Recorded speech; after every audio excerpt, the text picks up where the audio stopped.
Evil Squid Comics podcast, episode 19, season 2. Only 19? Of season 2? It feels forever. I know, it feels like, well, what is this, like, third year at this point? It's almost the end of the year, so we're getting up to, like, the 26. We should But be. we missed a few, so we won't get to 26. You sure? Yes. Pretty sure. Yeah, because there's probably only really, at this point, maybe 5 left. This chocolate peanut butter porter beer smells like chocolate peanut butter porter. It smells really good. It smells really good, and then you drink it, and you're like, it doesn't taste like that, though. It's just like, really? I didn't know it was that bad, but it's all right. I'm not a beer guy, it's a really. porter, so it's got that darker type of It is fairly flavor, dark. but so I still like it. It's just not what you think it should be. I think you hit the nail on the head. The fact that it smells. It smells exactly like a Differently. Reese's peanut butter cup. Huh. All right, I'm Drew. I'm Dom. I'm drinking. And Scott is drinking. So he's Scott. His mouth is full of beer. Full of beer. Full of beer. And so every couple weeks we get together and we talk about comic books mostly. We do also do some TV, movies, if there was such a thing as movies. There really isn't anymore. I They don't make actually movies watched anymore. quite a few. The movie industry is dead. It's dead. I think it's completely It's dead. never coming Put a back. fork in it. It's never think coming it back. is. I think it's going to go all the streaming world, isn't it? I think so, because Regal shut down again. Yeah, and AMC's out of money. AMC is not Keeps claiming they're that's gonna be right. bankrupt. They think that they're going to, not have enough money to make it through the year. So And Dune got delayed till next year. yeah. So never, apparently, because there will be no next year. Well, if I don't know, Well, there'll be a next here's year. part of the problem. Some of us Part will of the live. problem. The movie Some of us will theaters. survive. You got your bunker ready? No. Well, the movie theaters right now can't survive because there's no new movies Yeah. We'll have to to do this. Correct. We laughed at all the doomsday people. I'm blaming Doomsday Cuomo preppers. because you wouldn't open the theaters in New York. Oh, really? Yeah. They probably aren't Shut in everything California down. though either, are they? No, some are open in Oh, California. okay. Because Disneyland's not open. Well, I yeah. think yet, but Disney World is. But that, of course, that's Florida. That's with all Florida. those And I think young LA people. let some of, or Florida don't California care. let some That's of the right. theaters open up. Well, They Anyway, open up what the were you going to bars say and- part of the problem was? Well, there's no movies for. Isn't that all the problem? No, that's not all the problem. Part of Is the that- problem is the virus in general type thing. Yeah, it's but- still keeping people away from. But if there's nothing to see, like we went to go rent movies, like, and I mean, we picked it clean. There's like nothing left that we haven't seen that we even want to see that's left to rent. Huh. I mean, we're like scraping the bottom of the barrel Really? Yeah, I feel like I'm kind of doing that somewhat now too, but I don't know. as far as new stuff. I have not. Renting of Hollywood movies. I mean, there's stuff on Netflix and there's streaming and there's Yeah. shows. There's So- plenty of stuff to watch. I have not There's spent just not my films. coronavirus 2020 year time very well, apparently. Why is that? There's tons of movies that I haven't seen yet that I That you see. want to see? Sort of. I haven't seen JoJo. You must not want to see I it haven't very seen- bad. Nah, You haven't seen Jojo I Rabbit? haven't seen JoJo Rabbit. Oh, that's pretty good. I like that one. That's a good one. There's like a couple more that I. So I watched Bloodshot. Oh, how was that? Was it See? bad? It was Bloodshot. bad. Yes. That bad? It's Was it worse than Gemini Man or better than Gemini Man? well, based off of how you thought of Gemini Man, Which was but- horrible. Okay. According to you, because we'll What? just do the opposite. I actually kind of like Gemini Man. I know. I thought So it was what did okay. you think of So Bloodshot? what you think So of that's the Bloodshot? problem. Okay, so Bloodshot going in. What do you expect? You expect it to be just a dumb action flick, right? Yeah, a lot of slow-mo and kind of like... Exactly, and that's what you it know, is. yeah. But here's the nice thing about it. Oh, there's something nice. Yes, much like you mentioned on Joker or something like that when you talked about it a couple of weeks ago, maybe a little misdirection. Bloodshot does that too. But don't they give it Okay. away in the trailer? Perhaps, but I never watched the trailer, so I maybe don't that's know. I why. haven't seen a trailer either. Yeah. so- Yeah, they spoil it in the trailer. Did Because they? the big twist is that... Nah. You're not going to see it, right? He might. Maybe. Where'd you watch it? I watched it off of yeah. Oh. Somewhere But- I'm not gonna get it. Dude, they need all the money they can get, Scott. That's probably true. It's not time to be cheap. No, they gave the big twist away in the thing. That it's Did like- they really? Yeah. Oh, that's Yeah. bad. See, that's the only reason I found it somewhat enjoyable. Yeah, they because give that away in not the that trailer. Not that there was. And why would you give that away in the trailer? That's I like a don't big know. twist. That is a big twist. How long in does there. it take the movie to give it away?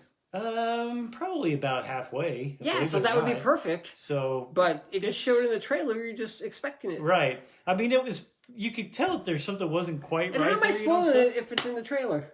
I haven't seen the trailer. I never saw the trailer either, but I I didn't think know I they thought made it a was going to be Bloodshot so bad of a movie that I think I just didn't pay attention to it. And that's why when I watched the movie and going through it and going, oh, well, that's kind of nice. They set that up pretty well and they flowed it well. Where, yeah, you know, just seeing, they sold it, I guess. If you hadn't seen the trailer, they did a good job of selling that twist, you know, when it came up for, which doesn't always happen in some of those. And and so it did okay, you know. Yeah, the but, trailer makes but it look still, like what that twist happens like 20 times in the movie. It makes it like it just keeps repeating or whatever. Oh, good grief! No, But is that not how it is? No. Okay. No.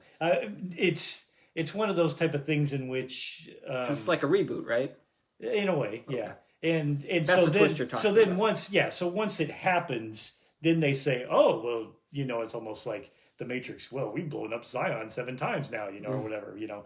You know, some, Is it that they reboot him? That he keeps coming back as somebody different? No, he comes back as the same person, but his mission is similar but yet different every time. But he doesn't know he that. doesn't know that. Right. They did it in the comic books. Yeah, it's based on the comic. Yeah.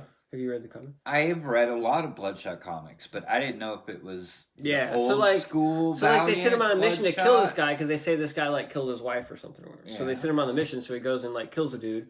Then they reboot him and then they send him after another guy and said, "Oh no, this guy killed your wife." Yeah. And so they keep like sending him on, like manipulating him and sending him on these missions. Yeah, but so, I don't know because I didn't read like the original like Oh, 90 the Valiant. Bloodshot. Yeah, I haven't read that. Well, But- actually, I did read it. I just don't remember it at all. But Yeah, I think I did that's too. one of the things in the newer, like the reboot of Valiant. Yeah. Because I remember that, like from All right. those. Well, and but that's I don't. they even say more that, you know, they credit Valiant, you know, in the end credits, you know, and things of that nature. So I would assume it's more based off the Valiant Didn't version Ninjak than- make It's all his been first Valiant. appearance in What's that? Bloodshot? It was all maybe? Valiant. Oh, even before it wasn't Yeah, it Image was or Valiant. anything? Okay. No, it? it's Okay. always Valiant. Okay, They okay. just went away for. Is that what it 20 was? years. Okay. Yeah, they rebooted Valiant, but Valiant was the big company back in the 90s. Okay. Yeah. Yeah, I remember there being Bloodshot comics, but I can't. So it's not going to start a Valiant cinematic universe, Scott? I doubt that. Because that's what they were saying. They're like, we're going to make a Harbinger movie and a Bloodshot movie, and they're going to add all this like cinematic universe thing. They're going to be the next Marvel with the Valiant universe. They could certainly try, but I don't. You're not buying it? I'm not buying into it. Yeah. Okay. I don't know. I mean, the problem is like I said, it's pure action fluff, you know, for most things, and because of that twist, it's the only kind of redeeming thing that kind of sets it above. Is it a fun action movie? Like it's actually good? Yeah. Well done? Yeah, the action's good and well done, but I mean, to your point, there's a lot of the slow-mo and a lot of the things in which they take their time to go, ooh, look how we can manipulate computer graphics, you know, this type of stuff. So, but overall, it's good action. I saw a great movie, Oh, I seen another good movie too. Go for it. Pulp Fiction. Oh, that You is sit the good. drive-in? No, watched it in my house. Oh, that's cool. I watched that fairly recently. I haven't seen that movie in I don't know how long. I watched it like a year ago, maybe. That movie is so effing good. Right? The music is so good. The whole movie is just, I was just like, this is like one It of holds my, up. It's This is still like my excellent. favorite movie of All time. ever. Say what one Pretty more much. time. So good. Just, that is a big smile on my face the whole time. I was Yeah, it's a watching pretty that good movie, man. Yeah. So great. It's pretty solid. I shot Marvin in the face. What do you mean you shot Marvin? I don't know. He must have hit a bump or something. My ass didn't hit a bump. Yeah. Damn. God, that movie's so good. Yeah.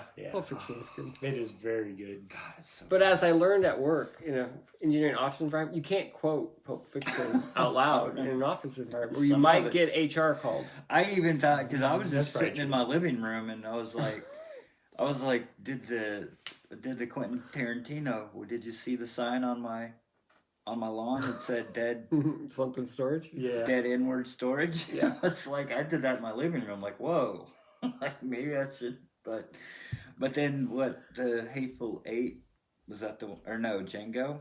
Django and Django. Was it Probably. Django where they dropped the N-word like 1,000 times? I think every They Tarantino did. movie says the N-word. Probably so, but Django. Which I- was Django was a lot. I'm Is sure it Django has the to be one a where lot. we went Well, to it's the theater? Leonardo DiCaprio, and he's a Yeah. racist like plantation Yeah. owner, and he's like Right. spewing the word like every other word. Well, so does Don Johnson though. yeah, him Yeah, too. Yeah, he so I does mean, too. so all the yeah, When we went, Django. when we went to see it in the theater, they had this sign there that said, "If you're offended by The N-word. the N-word, then you probably shouldn't come see this movie." It's like, okay. Yeah. I do remember that vaguely. Wow. Anyway, yeah, that God, that movie's good. It is a good Just movie. I don't know, man. Just all of it. I really liked the this time. I really liked the scene with the whole Mia Mia Wallace. Yeah, that where whole they go to the sequence where they go diner, to the diner and the house and the diner and all that stuff. I don't know. It was just That, I mean, it starts out like kind of slow, but by the end where she's like holding the needle and there's all that tension, I mean, it's just, Well, yeah, it's but amazing. right. But I don't even and even leading up is to it that. is it Rosanna Arquette or Patricia Arquette? You have to Oh, start yeah. One of the times? Arquettes. Yeah, I think it's Rosanna. And she's in the background, just like with that big freaking Yeah, smile exactly. on her face, just like waiting Yeah. for that thing to It's go. pretty great. It's like when I bring a dead OD to your house, then I'll give her the shot. You're giving her the shot. And one of the funniest. So I just stab her like this? Yeah. No, you do not. You Just don't- one time. So I stab her three times, yeah. No, you I don't gotta stab do her it three 3 times. Just Because do you it gotta once. press like you gotta There's a- get hard enough to yeah. break. There's a breastbone breastbone there. to her heart. Yeah. But 3 times? that friggin' line when he's sitting there and he goes, and then what happens? He's like, I don't know. I'm kind of interested to see myself. It's like, I ain't fucking around with you, man. He's like, I'm serious. I don't know. It's supposed to come right out of it instantly. But he's like, I don't know. I'm kind of curious myself. Love that. Yeah. Christopher Walken. That's the best. Oh, that's what set it off. That's what set it off for me because Silas was running around the house or something, and This I watch. called him little man. I go, hey, little man, and I was like, this uncomfortable hunk of metal, and I go, we gotta watch Pulp Fiction. And so, She watched it with your 10-year-old or grandson. Then he Dysentery. died. He died Yeah. of dysentery. so I kept this uncomfortable hunk of metal up my ass for 2 years, and now I give it to you. Ding! Oh As he my grabs it. Yeah. Right.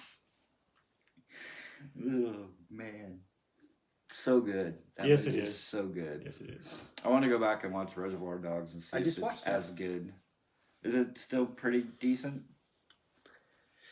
I mean, that one was okay. It was really cool It's when okay. it came out. I don't think it's that great because you can tell how when watching it now you see like all the limitations of like the budget. I mean, it's Oh like, yeah, I mean, it's just and that was like his like audition tape kind of thing. So like Right. he's taken that movie and done it so much better since then. yeah, So I mean, it's okay. It still has some definitely good parts, but yeah. you know, it's It's funny. I've been listening to the Rob Servation podcast, Rob Liefeld's podcast. oh yeah. Excuse me. And he did like one episode basically about like the movies, the Marvel movies and all that stuff. And he was saying that like if you go back and watch like the first Avengers, the first Iron Man movie, and then like the first Captain America movie, he's like they're good movies, but you can tell that they ran out of money for like the special effects for towards the end of it. Something. Because Yeah. he's like, the big battle with Iron Jeff Man. Bridges and Iron Man, it's like all dark. Yeah. And you can't see it. And, Yeah. and then like with Captain America, the first Captain America, like when him and at the end the Red Skull are getting ready to fight, like the bridge falls apart Apart. and they're like staring at each other across the...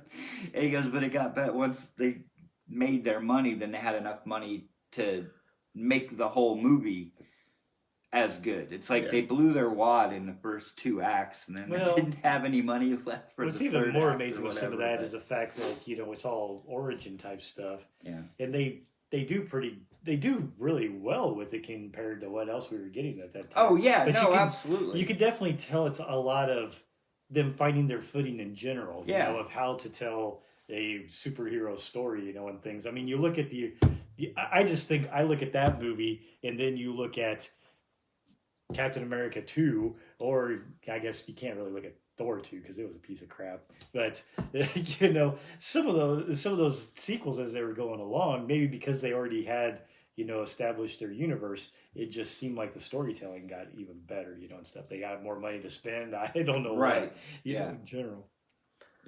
Yeah, I would say the first Iron Man was like, you know, a watershed moment. And I think the second phase really was Guardians of the Galaxy, the first one. Because it seemed after that movie did so well and it was funny, then they like really embraced humor even more. That's like when you got like, you know, Thor Ragnarok. I don't think that movie would exist if you didn't have Guardians of the Galaxy. Well, I would agree with that. But some of that, maybe. It seemed like by the time they were getting to that phase, and maybe even a little before that, but... You know, if you look at, they did it even then. You know, the original Iron Man, you had Jon Favreau, who, it was kind of him cutting his teeth, you know, and stuff. I can't remember, what is his name who did Thor? Branagh. And that wasn't his first rodeo, though. He had done some direction, but I mean, he kind of did it as more of a English type film, you know, type things. You know, and while it wasn't the strongest of movies either, it was solid. It was definitely better than I expected a Thor film to be, honestly. Yeah. You know, I can't remember who did Captain America Joe either. Johnson. But okay, there you go. But it was people that had some experiences there with it. It seemed like as they were going on, they were letting some of these guys, I guess they still had experiences, you know, in their own independent ways, but they were really allowing these directors to come with their voices. Yeah. So I do give that to Kevin Feige or whatever, where he was where he would have he had a vision overall where he wanted to take these things and saying, okay, you got to follow some of these plot point, you know, type of things, but I'm letting you have reign to, you know, tell the story the way that you want to, but this is a story I want, you know, kind of type of thing.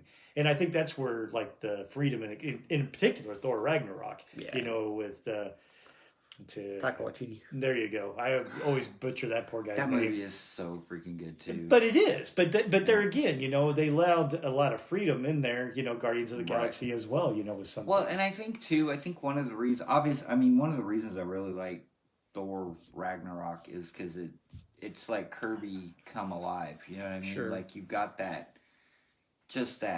all the colors and just kind of, I don't know, I think that's part of why I really like it. I mean, obviously the Hulk and the Thor together. Well, Thor, I don't know, I mean, like the first two Thor movies, like, didn't seem like Thor. Like, he was different, like, in the Avengers movies than he was in the Thor movies. And then in that third Ragnarok or whatever, I mean, he really kind of embraced the Thor from the Avengers. Yeah. And well, that's a good point. You mentioned the humor. Maybe that was actually with Joss a little bit, opening that window. Yeah, I think Avengers had some. Oh, yeah. You know, Avengers definitely. Was a lot. And I think some of that comes from the writing. I mean, that's how Joss likes to write. Yeah, he always has that kind of witty kind of humor. But Guardians of the Galaxy just seemed like it went to another level, in, you know, with the humor.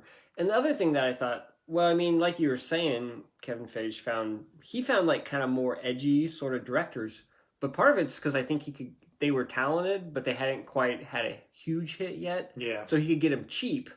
But they did have a voice. They would work cheap, but they were good. And then because that's why for Ant-Man they were trying to get Edgar Wright, but it fell through because he was another one where he made good, edgy, kind of popular movies that were more like cult classics. You know what I mean?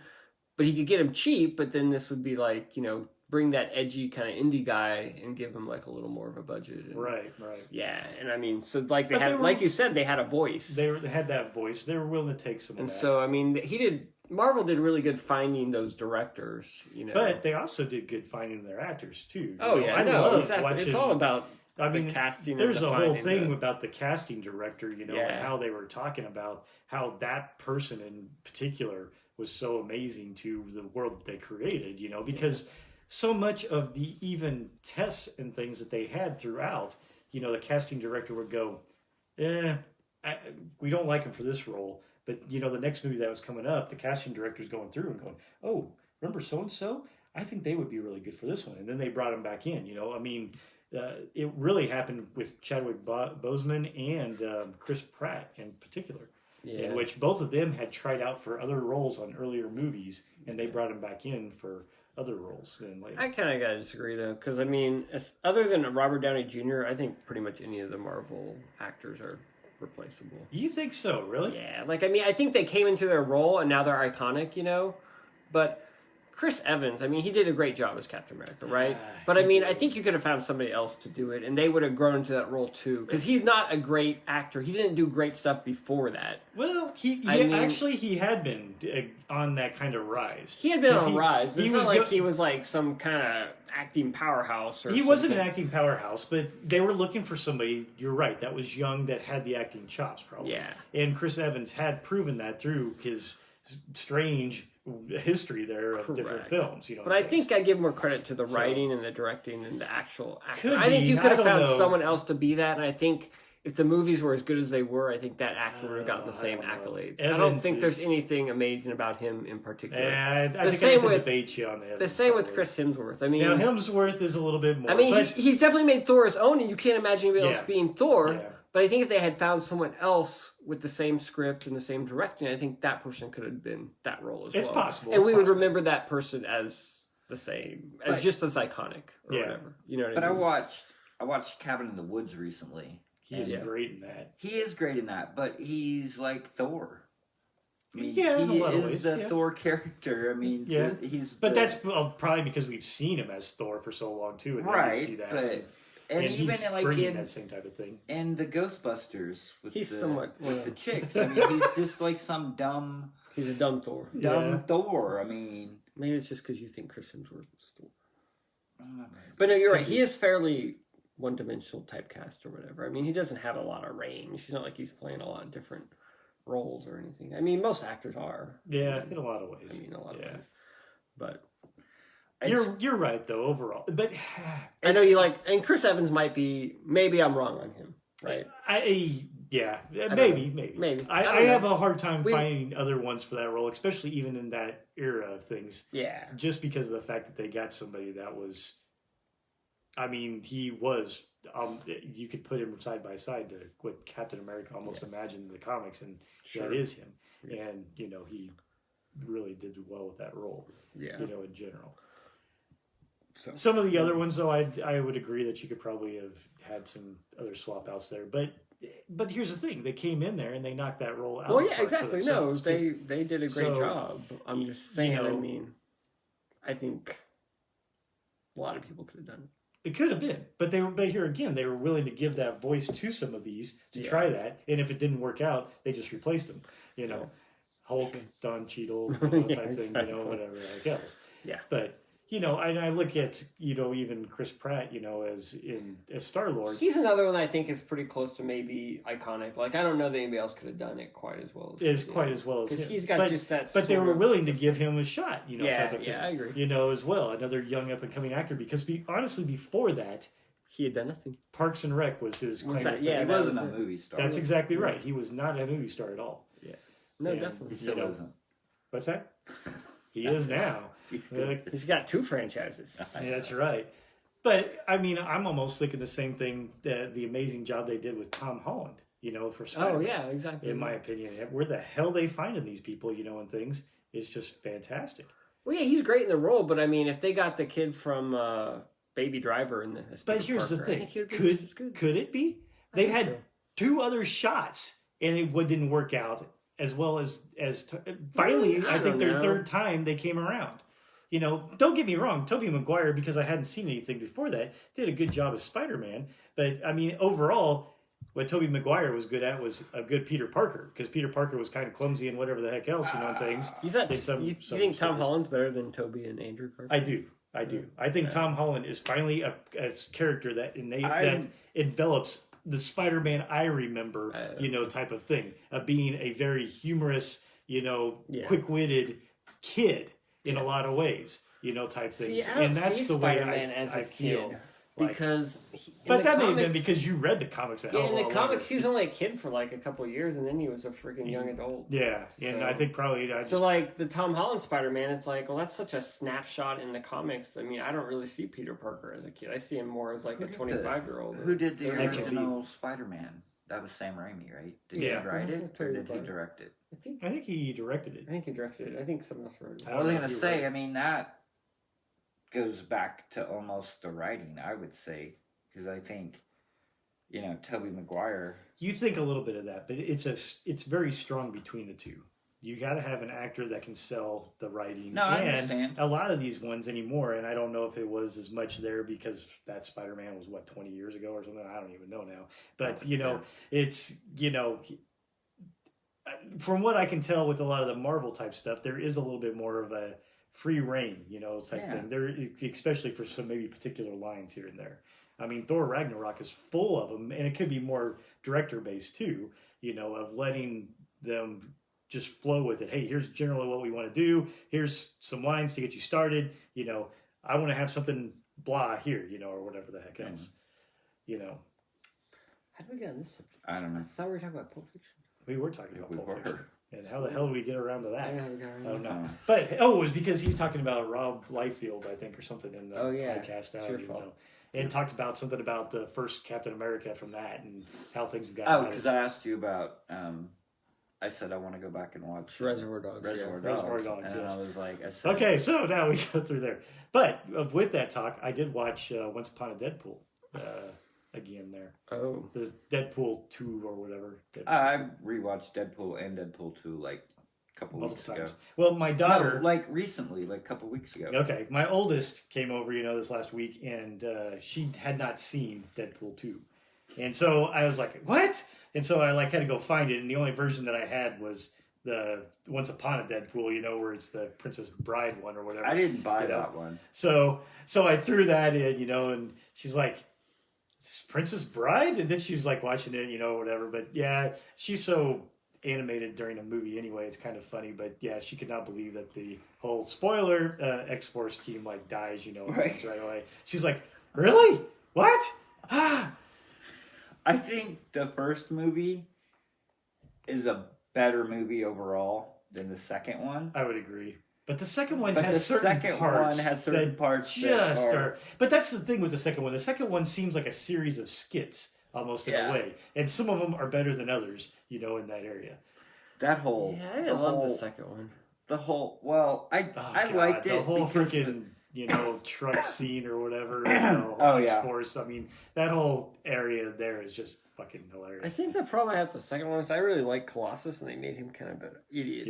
Yeah, I didn't like Colossus in either one of them. And the Juggernaut, the way they kill the Juggernaut is just not...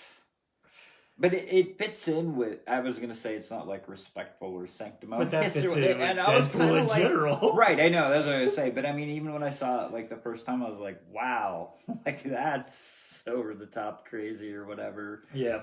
But the shirt cocking it, man, that whole scene when he rubbed my legs, it hurt. When he's sitting there and then Deadpool's like... Cable comes in and he's like, whoa! He's like, I can't unsee that. It's like baby balls or whatever. And the whole, I don't know, it's just so funny. You killed Black Tom Cassidy. Or he's like, why did he have to be Black Tom Cassidy? And I'm just like, what are you, racist? So racist Cable. He keeps making Cable out to be racist through the whole movie. But, and no, it has its moments, but I think overall, the and first Domino, one, that is a great way of introducing a character there too. Domino kind of steals a lot, almost every scene that. I don't like it when Vanisher. That's true too. Yeah, but they jump out of the plane, and it's just a. I know. They just throw the parachute out the back, and it's just floating in the sky. That's what I said. There's that part in there that's pretty good, but. Overall, it was pretty funny, and it was really funny watching my daughter, because I knew what was coming. She's like, what? And like I said, she's pretty animated, and I think she overall enjoyed it. And then I watched Sonic the Hedgehog. Oh, my God. Oh, that was an awful film. Bloodshot, I think, was better than that. You mean- But I don't know. My son actually watched Sonic, and so did my daughter as well. And they both seem to find it amusing. But, oh, God. You mean Jim even after Carrey they is changed it, Yeah. it still didn't work? I don't know. Did Well, that the movie- big thing that they changed was supposedly the Look of animation. Sonic. The look Yeah, of Sonic. the look of yeah. him. And Sonic looks good. I mean, I don't know. It just... Well, it's a kid's Did, movie. did Yeah, that it movie really come is. out? It Did that really movie is. come out pre-pandemic? Yeah, it did, it but did pretty well. barely. It did really well, Like but it was February. like February, right? Yeah. Yeah, but it did really well when it came out and stuff, and people, I don't know. I mean, it's okay, I suppose, if you like that, We should go back and watch the real-world Super Mario animation. Brothers movie. No, Oh, And then we God. can watch the Sonic movie. Compare and contrast. There you go. I'm pretty sure Sonic blows Super Mario Brothers out Could of the be. water just because of graphics. And then the last alone. movie I watched was The Devil All the Time. So that was like the I haven't watched downer that of the yet. series. I don't It's know Tom what that Holland. is. You It is saying Tom how much you Holland. like him. Yes. And it's... I don't even know what that is. Okay, so On it's a Netflix movie. It's a dark type of thing. Takes place around the 50s, I think, or something like that, 1950s. But it's kind of, it reminds me of like I don't know, it's kind of like this slice of life in these two towns type of thing, in which things are just fucked up, in general. What is it called? The Devil All the Time. And it's very dark type film. It's not like a feel good type of film at all. I mean, it's pretty sad. I mean, overall the ending, I guess, is kind of, I wouldn't say uplifting, but it satisfying, I guess. But I mean, it's one of those films, where it tries. I think in some cases it wants to be smarter than it is, but I think that's because it's based off a book, type thing. So depending on how the characters are maybe built up in the book and stuff, you only have so much time to put it into this 2-hour movie, So I'm sure there's maybe some things missing throughout there. And with the characters and how they all want them to tie together, it seems maybe in some cases it's kind of drawn out. In other cases, it may be a little rushed. Certain characters get a little bit more screen time than other ones that I think probably had more time in the book, say, than what they get on the screen to tie some of that stuff together. It's worth a watch because it's really good actors are in it and everything, and it's got so it's original enough, type of story, but it's dark and kind of like type of film though as well. I still need to watch The Irishman. Ugh, so do I. I haven't watched that one You guys either. have not watched that? I haven't. No, I didn't feel like I had half a day to Wow, devote that's to that. a good fucking movie. Yeah, it was okay. So here you go: Irishman or Cobra Kai. I think I went to Cobra Kai. Did we talk about Cobra Kai? You guys are talking Yeah, about it, and so Did you watch convinced me, and Oh, you finally watched it? I've only watched the first season. I haven't Oh, gotten to that's season pretty 2 good, though. yet. So, What'd you think?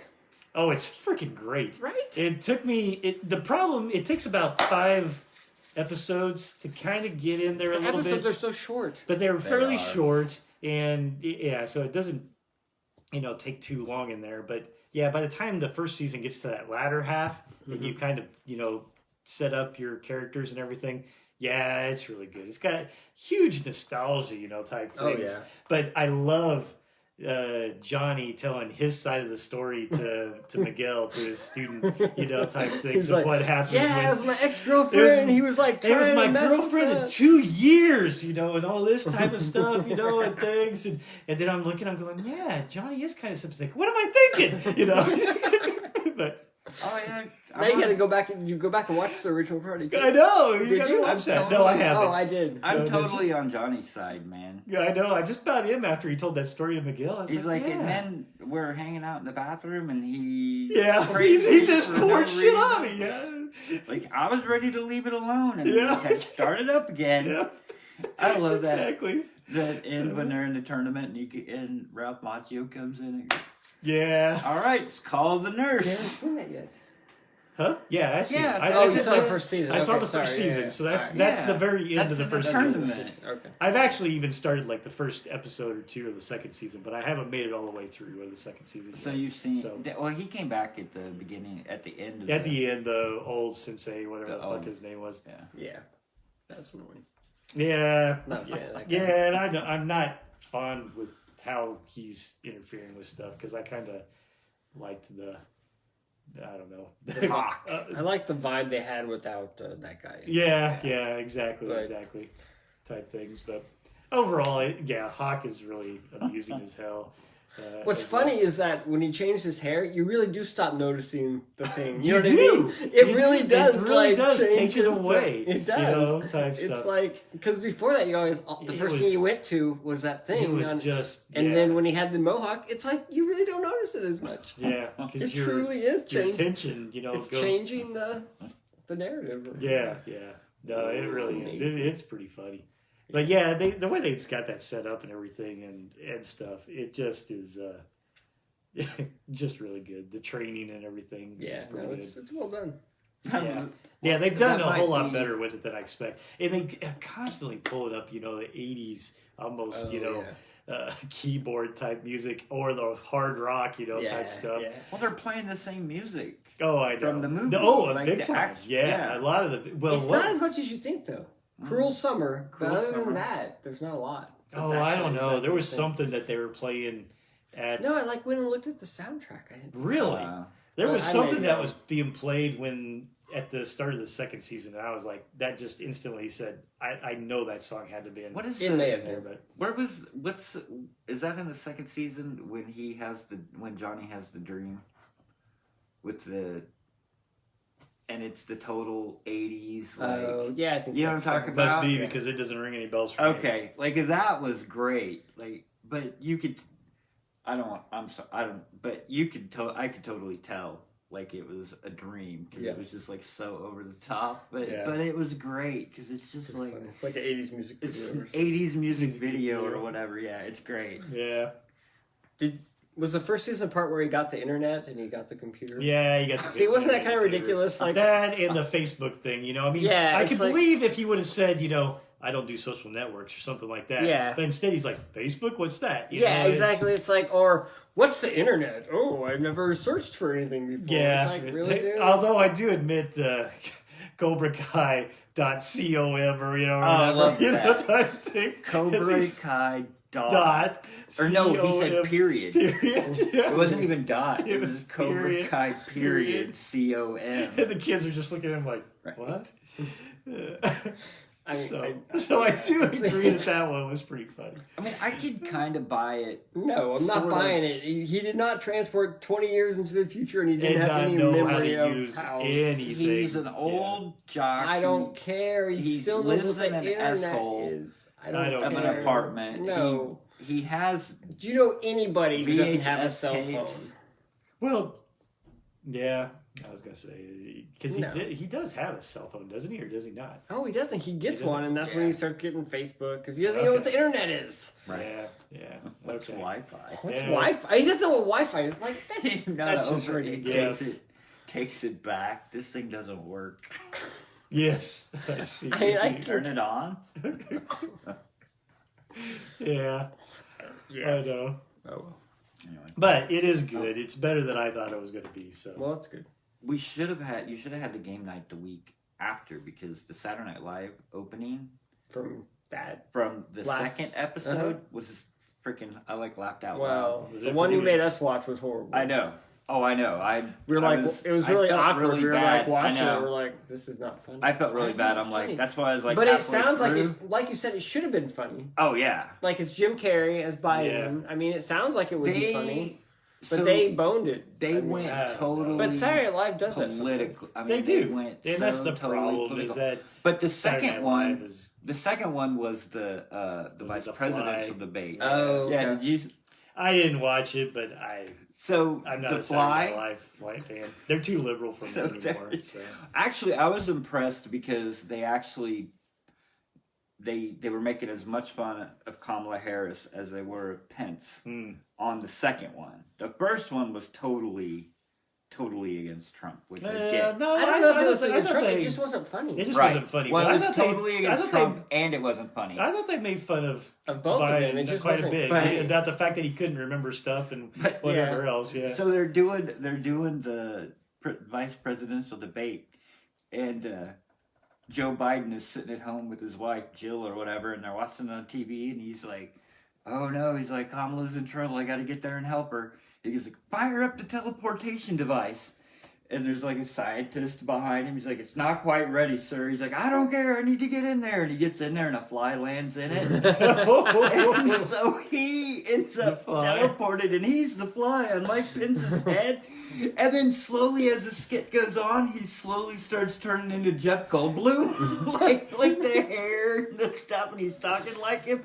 He's up on his head doing this. I mean, it was freaking hilarious. Has anybody ever gone back and watched the Jeff Goldblum Fly movie? I don't think so. A little bit. Have you? Yeah. I mean, Because it's like never on streaming. It's never like where it's like it's never like on Prime where because they play those old movies and it's never on there. Well, I'm thinking that I had an never old watched it. disc of it or something that I had copied or something, and I think when I was going through them, I was like, "Oh yeah, The Fly," and I like threw it in and that movie just horrible. watched them bits and pieces. I remember it's slow, being really, and Yeah, it's believe it or not. really It's a slow burn, What do you yeah. want to Yeah. call it? Like it gets really like it's really dark.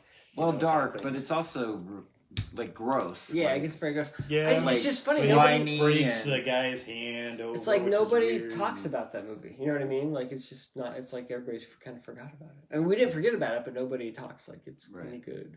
Well, it's the That's greatest true. movie ever. So maybe it's not. Yeah. Was that Cronenberg? Probably. I don't know. I want to go You're back and probably watch right. Scanners. No, you don't. There Yes, you I go. do. I went back and watched it like a few years, like probably 5 or 7 or so years ago, and Yeah. it's terrible, but it's not a bad movie. I went back and rewatched both the Rollerballs. Well, no, I watched the original, the 70 or whatever Rollerball. Yeah. That's a pretty good movie. Actually. It's a pretty good movie. It's kind of a slow burn, but It it's is, pretty but good. It's pretty solid. Yeah. The new one sucked. Yeah. Let's talk about some comics. Real quick before we do that, no, though, we're not gonna The talk about Boys. They finished up. I'm done with The Boys, type dude. things. Season 2. I'm not at least watching there. I don't Yeah, care I that you know. don't watch it. I I think don't you're wanna talk about it. just dumb for not watching it.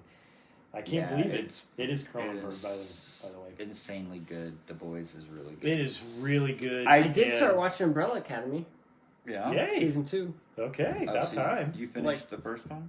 I finished the first one years ago. Uh, But I started Um, watching the second season. Yeah, I've not finished it. We did not watch the last episode. Okay. But I did hear the guy at work had Spoiled it watched for you? it. He didn't spoil it for me, but he told me that you do find out Oh, why the heads are Heads, exploding. yeah. But don't you already know that from the comic? No. Actually, you could, but I don't remember. is my yeah, I don't problem. remember. Actually, that's Are you rereading the comic? That's a good idea because my Do you have memory all of the the, single issues? comic is really. I do. I'm missing like one. Oh, Of course you. Like I'm missing like 58 or something. Like some random number issue like late in the run. Really? Yeah. Wow. But I have all except one. Do you bring my Jeez. low that you're gonna give me? The low issue. Damn it! No, you didn't remind me. He didn't. I forgot. I guess not. So it's my fault. Yes, you need to remind me. Okay. So, but yes, The Boys is. It may be. The best series right now, I think, for me that's going on. So they're Yeah, doing but now a really it's good only job. like 8 episodes. It There's is only 8 episodes, so it's done. Now we got. Oh, So- it's done. So, well, no, season 2 is done. Right. So, and then, yeah, I don't know how many more seasons they got planned, but they definitely have a season I just 3. can't believe we have to wait that long. Speaking of Netflix, canceled. They're not going to produce the Magic Order comic. Like they were going to make it into a Netflix series. Oh, wow. Well, they do When- have the order or whatever the hell. When are any of these Miller that they spent? Jupiter's Ascending is supposed to be hitting next year. Oh, is it? God, it's been forever. Oh, and they Yes. released a trailer for Invincible on Amazon Prime. I heard about that. Yeah, you did something there, Link I or shared whatever. something, Yeah, yeah. you shared Oh, something the trailer's there. out. I haven't looked at it though. I Yeah, haven't either. but So is it animated? Live yeah, it's action? animated. Okay. Yeah. But anyway, so Miller explained, like on Bleeding Cool or somewhere, he explained how it actually works. So what Netflix did, they bought Miller World, so they bought all the properties, right? And they And he just said, produce whatever they want. and they produced whatever they want. But then they also hired Miller to like develop new properties. And he said, so everything he's doing now, it's basically he's producing it as to be a film project, right? He said, but some of them, he's turning them into comics. So like Space Bandits, Sharky the Bounty Hunter, Magic Order, and I think there's one other one. All 4 of those, he said he developed them as like TV shows for Netflix. But Netflix is letting him then turn them into comics as well, letting him hire, the artist that he wants to make a comic of it or whatever. Okay. And so he sold it to Netflix for whatever, 6 figures or whatever, or not 6 figures, 7 figures, whatever it was, however much. Yeah. 35 million, I think, was the number I heard. Holy shit. And then they hired him as like a director, or gave him like a role. I think he's got like maybe a 3 or 5 year contract for him to do this other thing for them. And they're paying him like a salary or whatever. Okay. And then, so he got the 35 million cash out, and then he has a role to help develop new projects, and they're letting him, but he doesn't own anything anymore. Like these the new things he's creating for Netflix owns. He's just creating them for him. They're letting him make them as comics. Yeah, but for 35 million, I don't know that I complain too much. Well, yeah, if someone offered me 35 million for my life's work, I'd be like, here you go, dude. Yeah, I think I would too. Yeah. I'm kidding. You're gonna let me still make more stuff? Cool. Yeah. That's a good deal. I'll take it. So, But anyway, Magic Order, apparently they started like making it, and halfway through they decided they're gonna cancel it. There was so a it's not gonna virus, so happen. they decided we'll cancel. Yeah, I guess it got delayed by the coronavirus, and they're like, we're done. Yeah. So I said I've been listening to the Rob Liefeld podcast, back and he's to that. talking about the 90s, which he's starting to get into the creation of Image. Yeah. Now, how do you remember like Image going down? Like Going down. Well, I remember like Rob Liefeld was going to create Youngblood, right, and it was going to be published through Malibu. uh-huh. And then McFarlane got wind of it, and he's like, "Dude, I want to create one too." And so he jumped on board. And then Eric Larson's like, "Shit, I'm in." And then they're like, "We gotta get Jim Lee. And so then McFarlane like made this big pitch to Jim Lee for him to come over, and then Jim Lee brought along Will Portacio, and of course Jim Valentino was like, "Dude, I'll come." Right. And so that's kind of how I remember. That's, according to him, that's not really how it. See, I always felt like Liefeld was going to do it no matter what. Right. Yes. He was going on Absolutely. his own. And then McFarlane got wind. He's like, "Dude, I'll come." And so But then, do you remember? But I mean, all that that wasn't document- necessarily above. That documentary thing that they had about Image made it sound like it was really the Liefeld McFarlane show, kind of. I was. Yeah. I And was. McFarlane was the one who kind of convinced a whole lot of the rest of them. But yeah, No, Liefeld was going No, anyway. he didn't though. Oh, He didn't. really? Liefeld Okay. was That's going no what matter I always what. thought. And then That's what I McFarlane always jumped thought. jumped in, and then it was McFarlane and Liefeld like, "Dude, let's get more." And then McFarlane was the one who was like, "Let's get more." I mean, Liefeld didn't care; he was going to go do his own thing no matter what. Yeah. But McFarlane Absolutely. was like, So "Let's get Jim Lee. Let's get all these other people. I We're don't going to even have a huge remember- exodus. It's going to be a huge statement." And Liefeld's like, "Dude, I just want to go do my own shit." so I didn't even remember McFarlane. He took like a year off from Spider-Man. Yeah, he quit Spider-Man. He quit Spider-Man and then didn't do comics for like a year. Yeah, but back then, I mean, And then I always thought McFarlane was like the behind it, but well, I think they he was kind a of had to big drag him along. catalyst. Oh, really? I No, thought he the- was the one that was The way helping. Liefeld I didn't tells think that it, he was they setting really everything had to up. drag him along. But I thought that McFarlane was Because- helping bring the other Oh yeah, guys in. Sylvester Hughes. The other one. Right. Because basically he's talking about like when, because McFarlane did the first Spider-Man.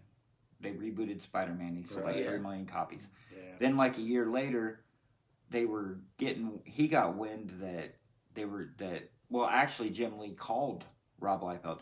Because those 3 worked really tight together. Like, they were always on the phone with each other. They knew what was going on. But I guess Jim Lee called Rob Liefeld, and he's like, "I got the call." And he's like, "What do you mean?" He's like, "I'm next." He goes, "What do you mean you're next?"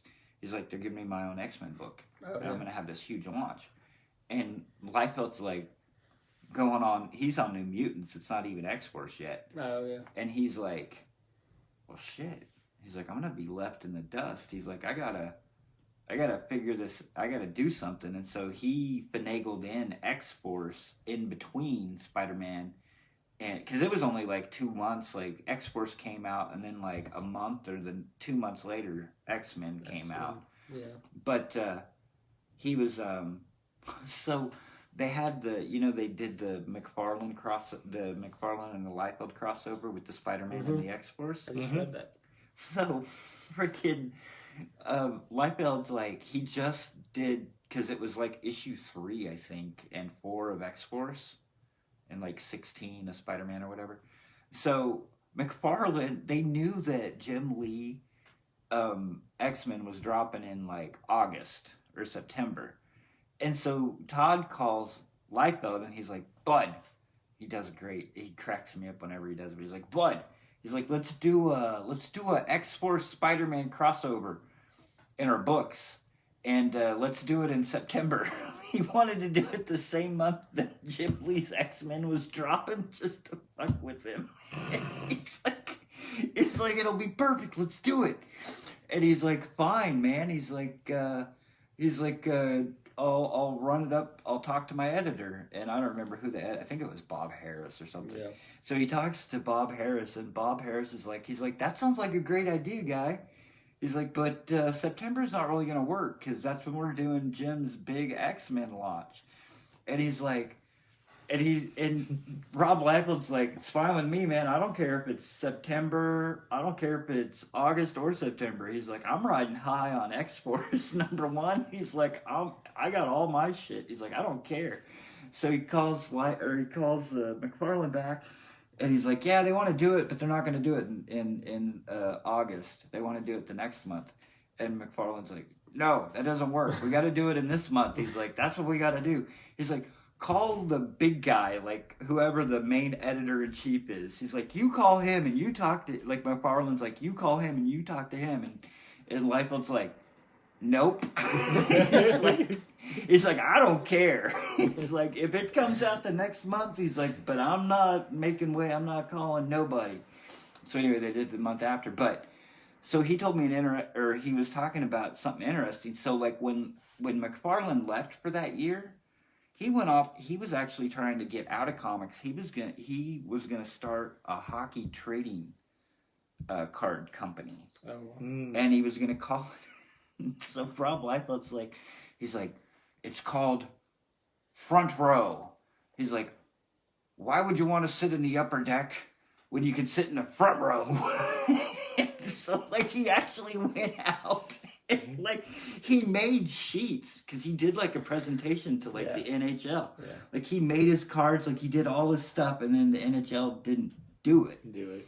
And so then he had to reconfigure. Well, he was talking, so Liefeld was already going to do Youngblood. Yeah, he was doing Youngblood. Wherever. Yeah. But he was telling, because Liefeld was working with Eric Larson and Jim Valentino, because they both kind of came from indie stuff before. And so they were going to do a book for Malibu, like a flip book. Mm-hmm. And then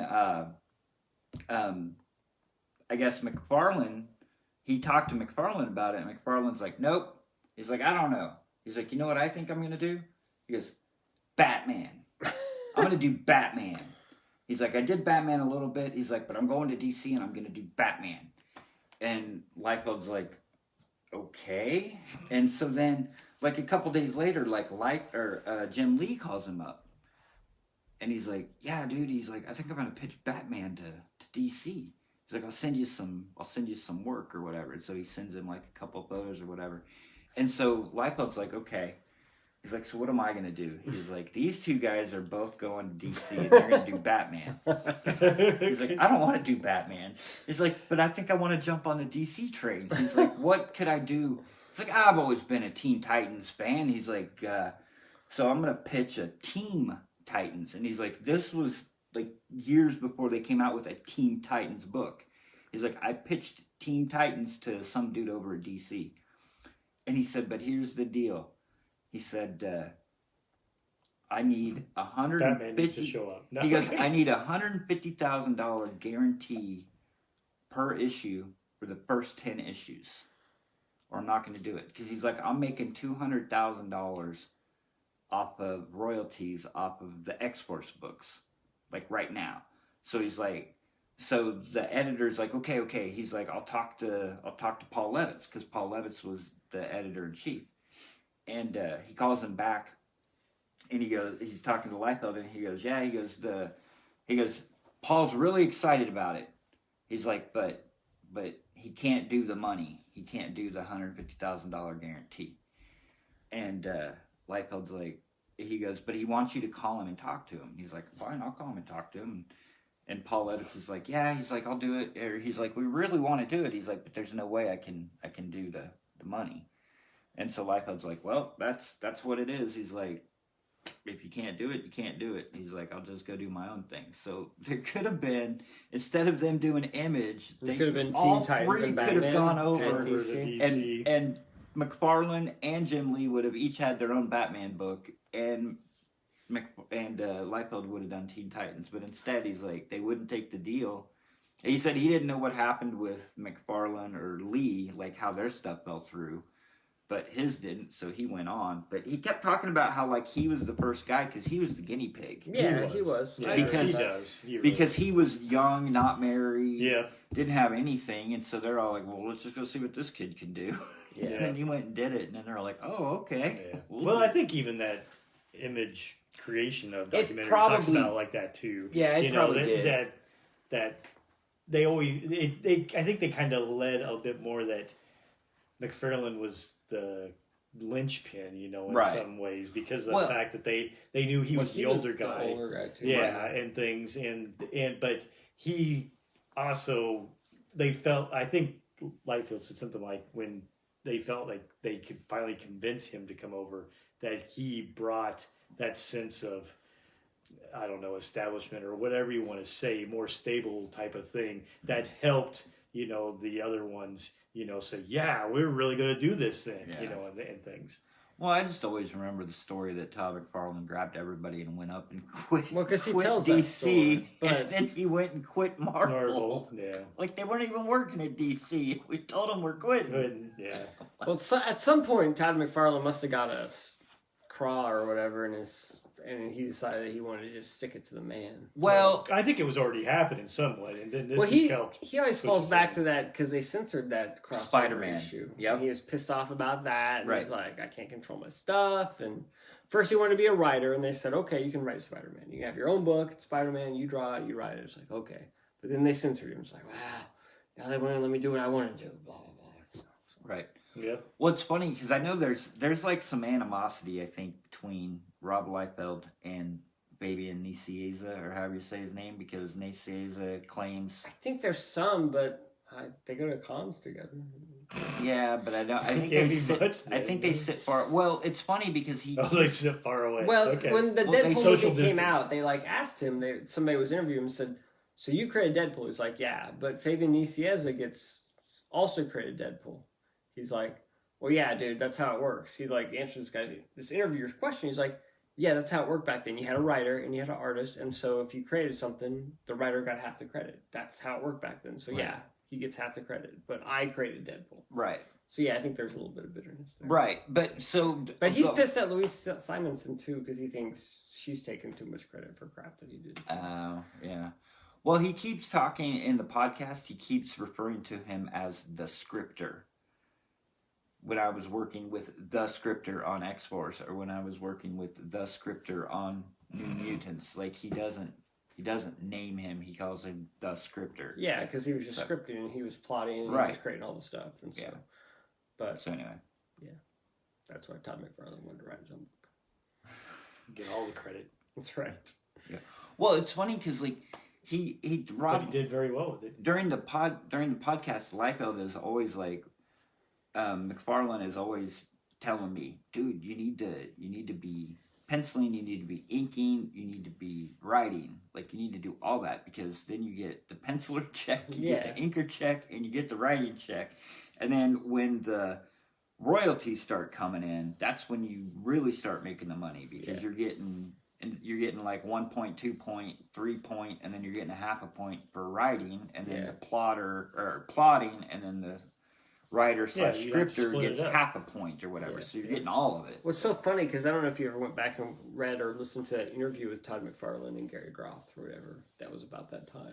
And and they were talking about, how much credit does how much of should the writer get and how much should the artist get? And Todd McFarlane, he's like, fuck, give the writer 90% and give the artist 10%.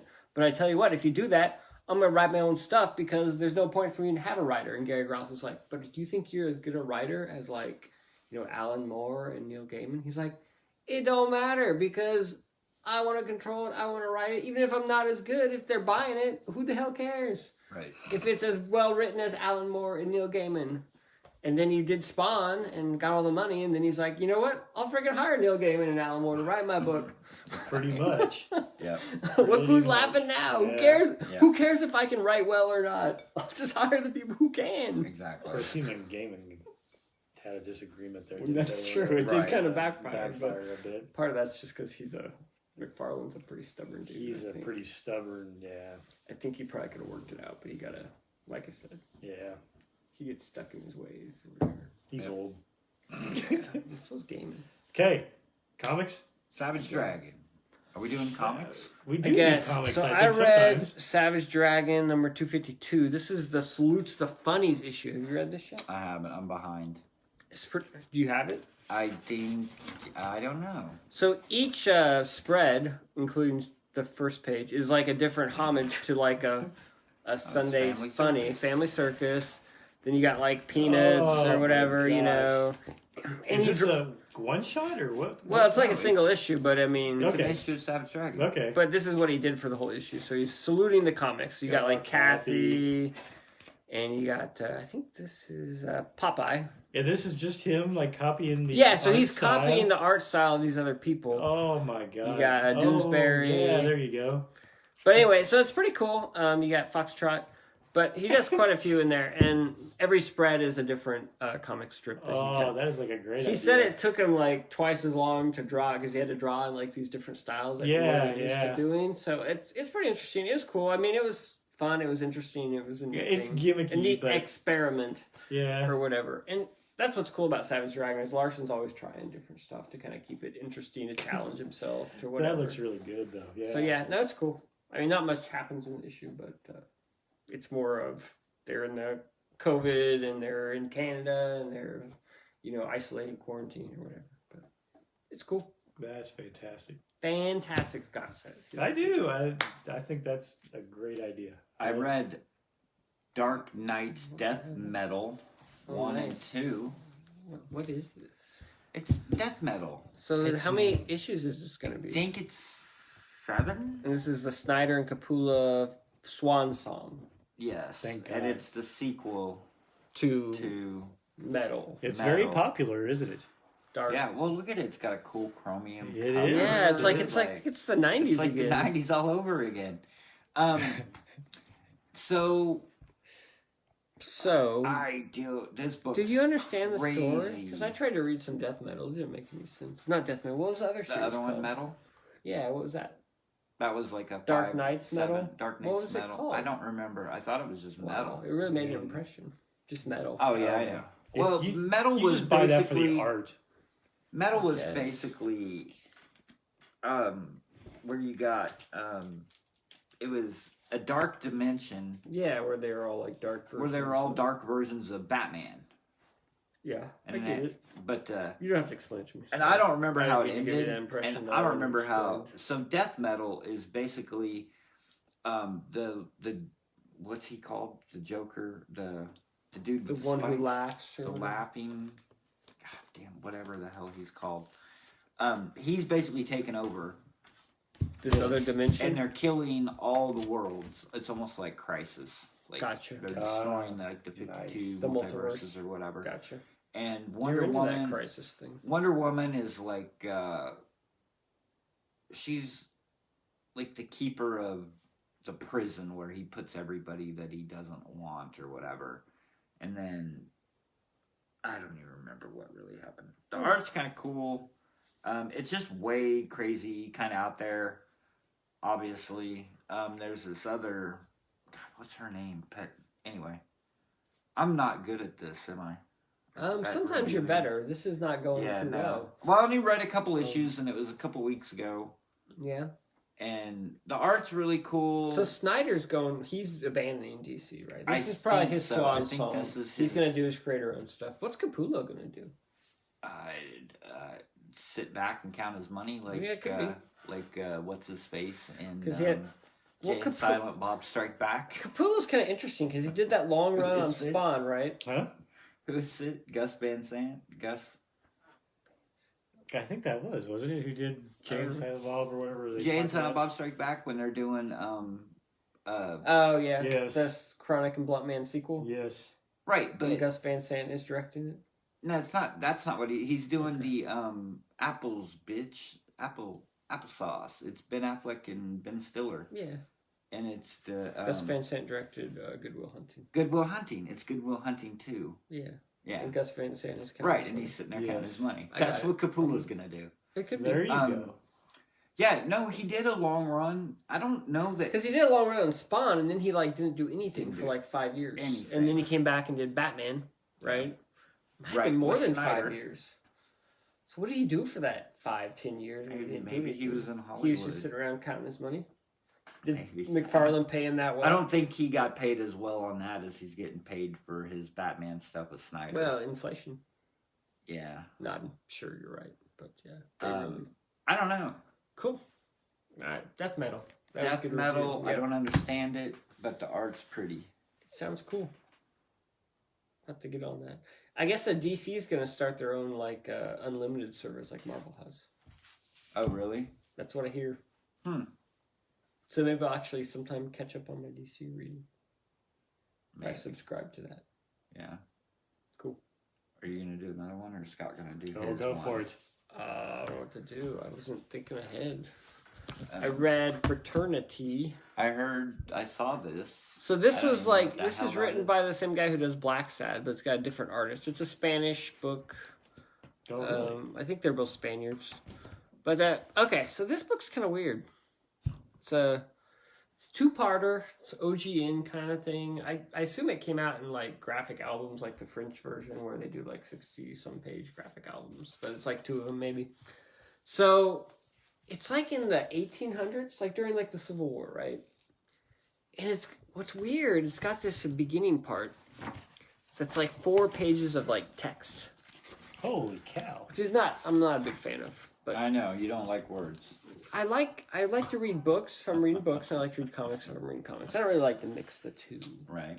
But anyway, so I'm doing that, and so it's in the 1860s, kind of during the Civil War, and I guess these people have been making these communities where they're kind of trying to do a socialist experiment where everybody in the community contributes and everybody shares equally, blah blah blah, kind of like a commune, but they're trying to create something new. So we start into the story, and there's this kid that they find in the forest, and they kind of take him into the community, this sort of socialist experiment. And he doesn't speak, and there's all these different characters, and there's some strife going on in the community where some people are man, this experiment is failing, we don't have enough food, people are coming in that want to be fed, but they're not working, and your typical capitalism versus socialism type, issues or whatever. So it's got this weird political story, but then at the same time it's got this kid. He goes out in the woods and he meets this giant monster, which is on the cover, and of course some of the people in the village want to kill it and they capture it, and then it's, I don't know, whatever. But it's really just about this community kind of tearing itself apart with this giant monster kind of inserted into the middle. It's a weird story. It's really well illustrated. The style kind of looks like a Disney cartoon type of thing. The characters have these really caricaturish type things with the big Features and eyes. It things. looks like cells of an animated movie or whatever. Yeah, I expect that though from kind of those European comics. So it's super cool. The art's super cool. The story is pretty cool. Like I said, the characters are interesting. It just feels like sometimes it gets a little talky about they focus too much on the politics, and I'm more interested in the characters. Yeah. Does that make sense? Uh-huh. And so is that what all the stuff is up front? Is setting up this world? yeah, it's kind of setting up this weird people who form these communities. It's got this whole story about this guy who made this community and then sold the community and then moved to another community and blah blah blah.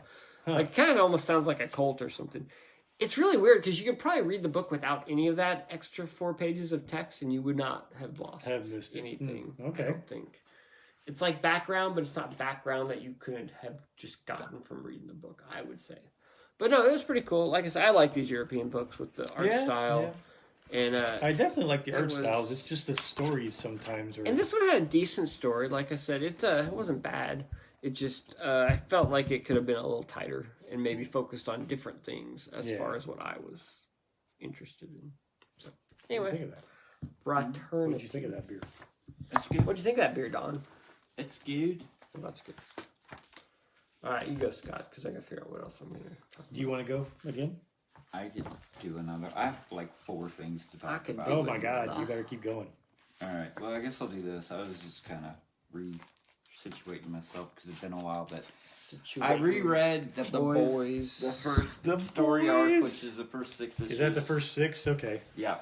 Is So- the female similar? She's not even in it yet. Okay. Because I mean, they show her right there. But shit. What? That's not her. Oh, maybe she is. You're right over there. I just didn't think she remember is. I that don't character as much in the comic and how. Right. So it just felt like to me that they were doing a pretty good job in the series of developing that character, in particular the second season. yeah. Um, So it starts out. I mean, okay. So it's a little bit different. I mean, obviously Huey is with his girlfriend, and she dies. Same by way though, doesn't A-Train. she? Yeah. I mean, A-Train kind of just slaughters her. And then, but the other thing that's different is that, so the CIA agent lady or whatever that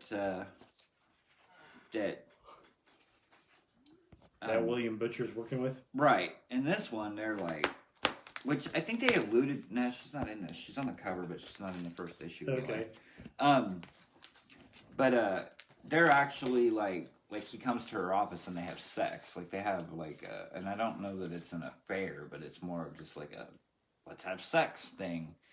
So that's a little bit different.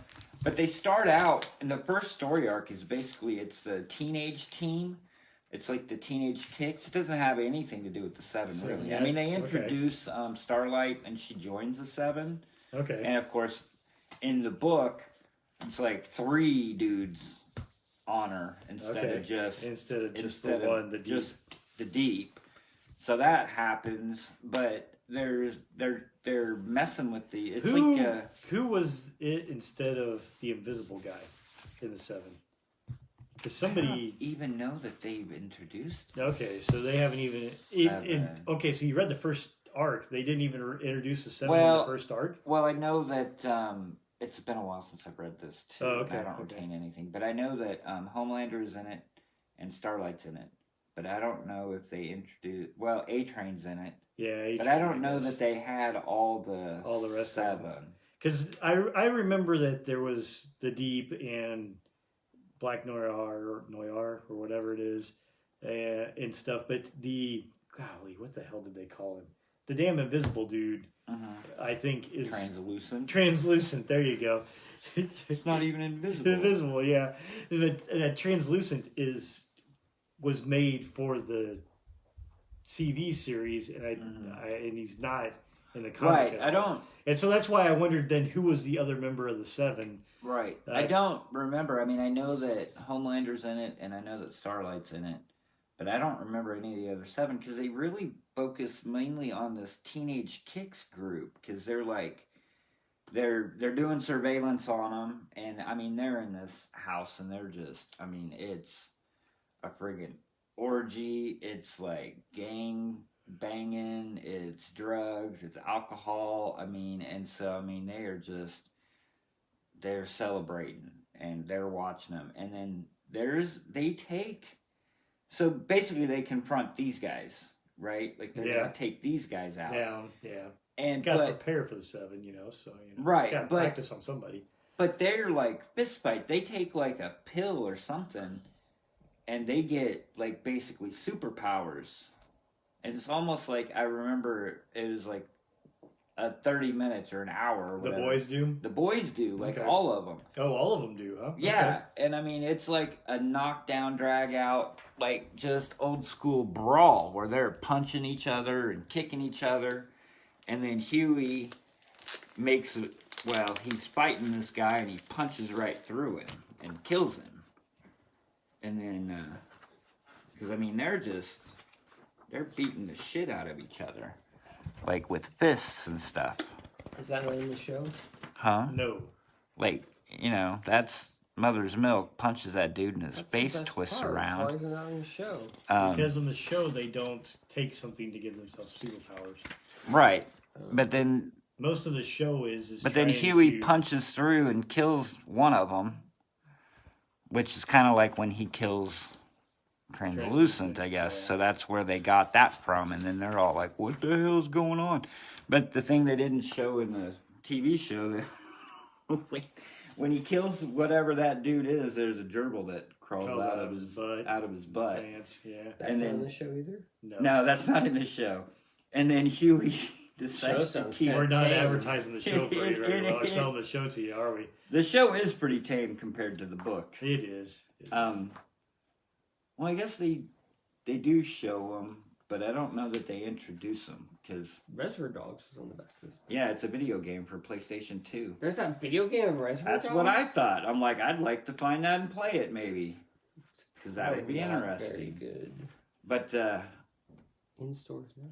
I don't know that they. I don't know that they've introduced them all, but they do show. Okay, so they do have the Deep. But he's like got the old school scuba headgear thing on. Wow, these are the Wildstorm issues. How many issues came out through Wildstorm before it moved to I Dynamite? think it was 6 or 12. I know. I'm pretty sure it wasn't more than 12. And DC They said, must be we're worth publishing tons." what? Right, DC said we're doing what? Nope, What are not these books we're anymore. publishing? I don't think so. But so This is not right. Probably These not. books are wrong. There's a lot wrong in those books. But that's what I find amazing with the television show is the fact that they took an interesting idea and I really feel like they've made it better in a lot of ways. Where, I mean, this is pure satire. Oh, This is yeah. really what The Boys originally was. And it was just a total send-up of the superhero and how much vulgar shit can I get away with. Whereas the TV show said, okay, we like this idea, but how can we make it a little bit more of a Actual substance, with it? Yeah. and tame it down just a little. Well, that's what you almost have to do, though, if you're going to do some of that. Because really, so much of the crap that they're doing in The Boys is just like, they didn't even care about the story. How can I find something that will gross people out next, or whatever else? It's Like going down on Starlight during her period or something like this. yeah, it's Black Noir and A-Train and Homelander. And then they even have the scene like where she's like in the bathroom like puking like afterwards. Ah, yes. I guess she is. She is in this is issue 3. Well, they've got up here. They've got 6. This is issue November 6th, but the issue number's over here. I was That's confused tricky. because it's not in the corner box, but yeah, she is in it. But This is issue November 6th. it's issue November 6th, They're doing it by month and number day. now. Oh, there you go. November of 06. This book's old, and Nice. Queen Maeve is in there.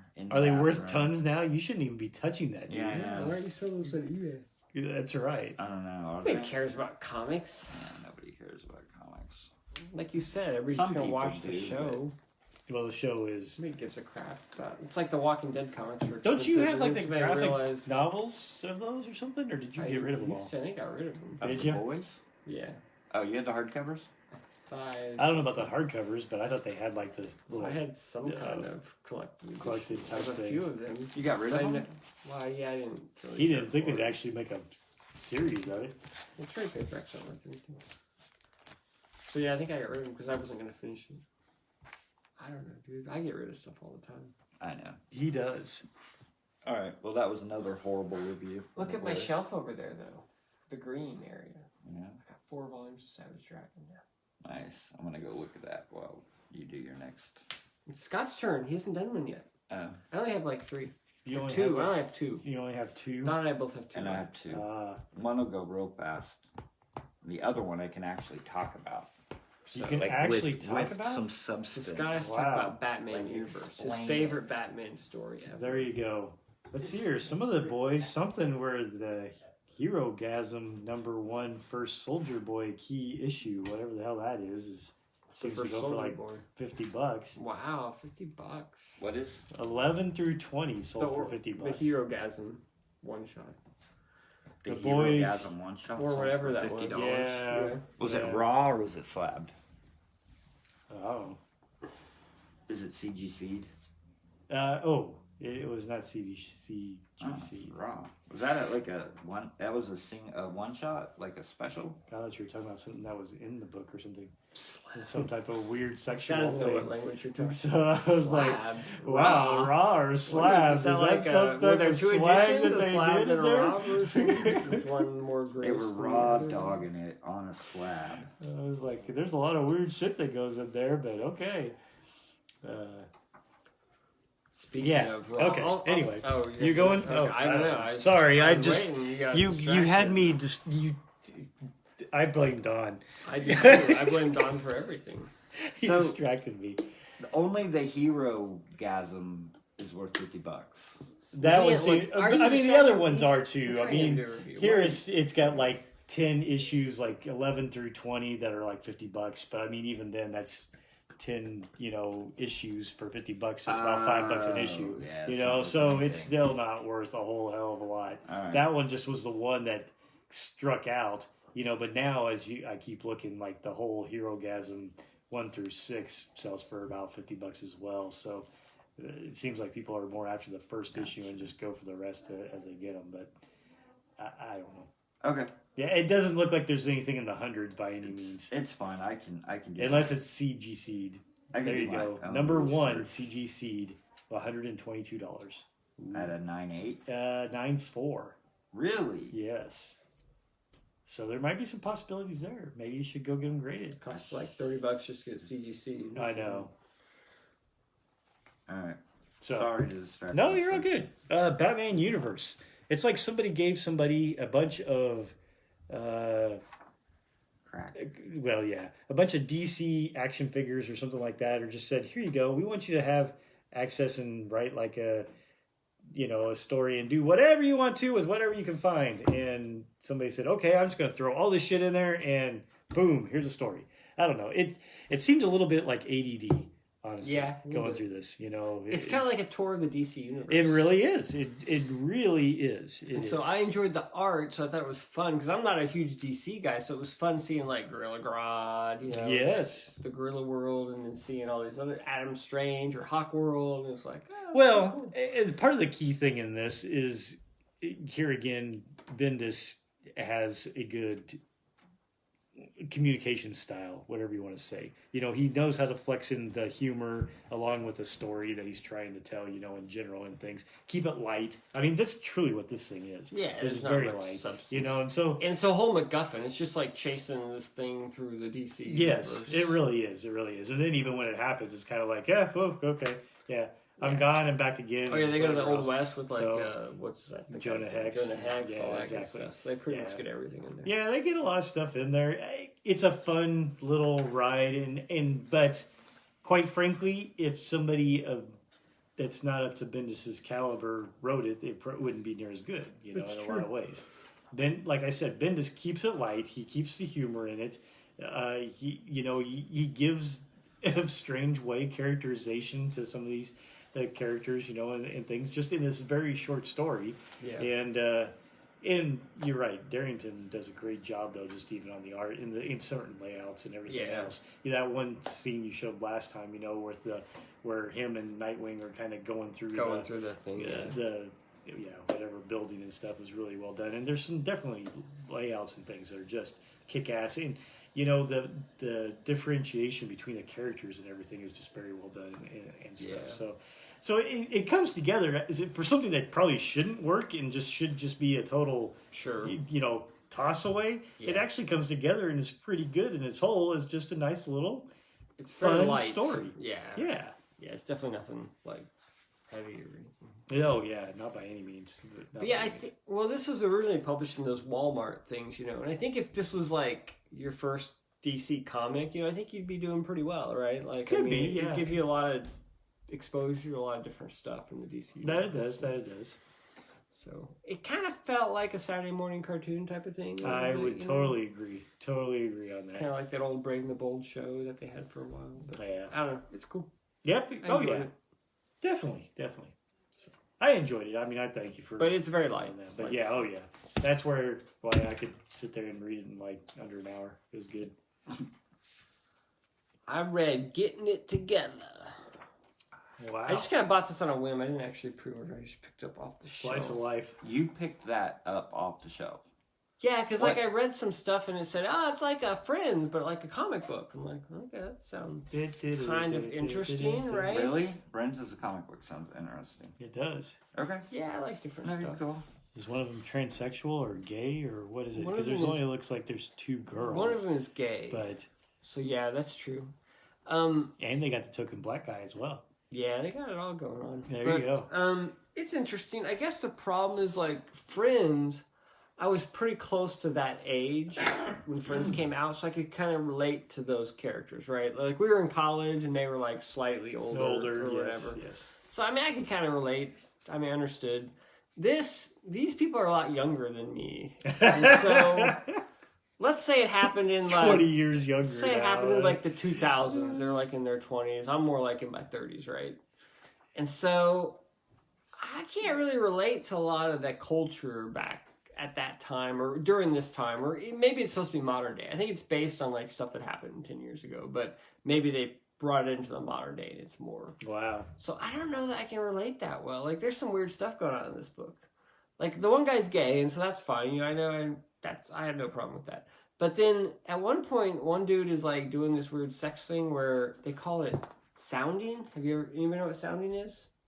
You read this book, you find out it's where you take like a tube or something and you shove it in the hole of your penis or whatever, right? Yeah. That's called it's called a kitty stone. That's Yeah, it's like probably I've had that done. That's not something I would repeat. ureter. Like I wouldn't do it on purpose, but apparently that's like a thing like some people do, and so they're like, that's in there. So it's got some weird like stuff, but overall it's just a typical kind of like slice of life. A group of friends are all kind of dating each other, and they're having affairs, and there's bad blood, but they're It's all like kind of a group. what was that movie with the college kids that just graduate and God, There's been a lot of movies like that. no, like St. Elmo's Fire. no, Is it recent? Except No. Old or new? old, Breakfast Club. no, like It wasn't 90s. St. Elmo's Fire? 90s. It had three guys in a pizza place. I don't know. No. Two guys, a girl in a pizza place. Oh my god, Mystic Pizza. No, it had something real. Real. The Real World, that MTV show Real where Science. when people stop being real. No, it had Give me an actor. the what's her face? No. The chick. Winona Ryder. Yes, Winona Ryder. wow. Had Good Winona. job. He said he Heathers. was The like, kleptomaniac. oh. Winona Ryder. Yeah, I don't know what that movie is. She was in a movie about like something. Oh fuck. It wasn't yeah, It had girls. Ethan Hawke in it. Ethan Hawke. God Oh, dang it. Reality Bites. There you Reality go. Bites. Yes. It's Yeah, I liked Reality Bites. It's like reality. But like Bites. 20 years later. 20, So it's a different 20 generation. minutes later, trying to remember the name of the friggin' It's movie. like a 20. It's like a. It's like Reality Bites. Because I can relate to Reality Bites because that was my age. But these people are younger than me, and so it's harder for me to relate. Yes, I could relate to reality. And it's kind of, maybe it's a little too like edgy, graphic, a little too, like I don't need to see some of that stuff. That's fine, just whatever. I don't need to know what's You happening. old need fuddy to duddy. know. Yeah, I don't. You need to know keep that. up on the young culture, Drew. I don't know that I do. It's kind of disturbing. So anyway, it was okay. Like I say, it's maybe just not my cuppa. Maybe nothing wrong with it. If you're looking for that kind of thing, if you want like your generation of friends in a comic book, this might be the thing for you. So I think it has a wide appeal to a wide audience. I may just not be that audience, Gotcha. Probably not. but I tried it, and that's That's what it's all good. about. That's right. Did you read some King Thor? I read He King Thor. wore- Is this the Thor. Donny Cates stuff? No, this is King Thor. This is the end of Aaron's this is run. Jason Aaron's. Is this the Ooh, finale? Jason Aaron. It is. And His he does swan like song. I'm gonna he use does that. like a 2-page or like a full page write up at the end of Thor about how He loved writing he Thor. loved writing It was Thor. The greatest thing the he's ever greatest done. thing ever, and he's gonna be sad, but he's excited to read Donny Cates' Thor now. Gotcha. So this all takes place obviously at the end of time, because when he had the three Thors. The three Thors. Okay, so this is the old the Thor old with the Thor. the three granddaughters Mhm. or whatever. And I think Loki has been like taken over by the god. It's cool that he got Esad Ribic to come back. Yeah. Does And the Esad do last the whole issue, thing? huh? Does Esad Ribic do the whole thing? Yeah, but the last issue's like a tribute thing where he's got like 10 different artists doing like 1 page or 2 pages, you know? Yeah. So I think Ribic He's bringing the God Killer dude back? Yeah. That's cool. Yeah. Thought he was dead. Well, so did everybody. And it ends with like Thor dying or whatever, I guess. The whole universe is dead and Thor's sitting on his throne. Cool. And he just kind of goes off into... So did it work for you? Like the big finale? not really. Not really. I Bring think it the home. War of the... Wasn't like the War of the Realms like his send-off thing? It looks very... Oh, It's, that's Burnham, isn't it? Oh, it might be. I don't know.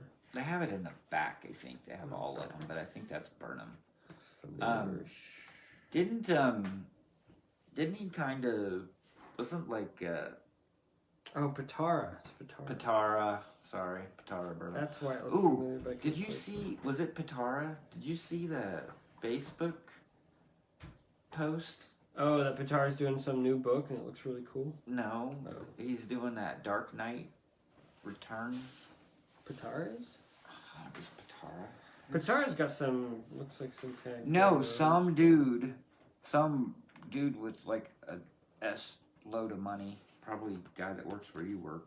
He is basically commissioning the Dark Knight Returns. Oh, yeah. But every artist doing with a different Felix. page. Yeah, I've seen that.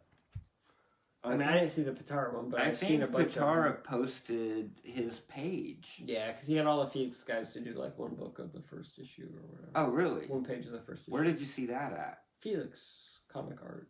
Has Oh, been okay. posting them. Yeah, some guy commissioned all his artists to each recreate one of the pages. Yeah, it was Patara. I saw that today. He said, "My Dark Knight Returns page recreation Let me commission." see.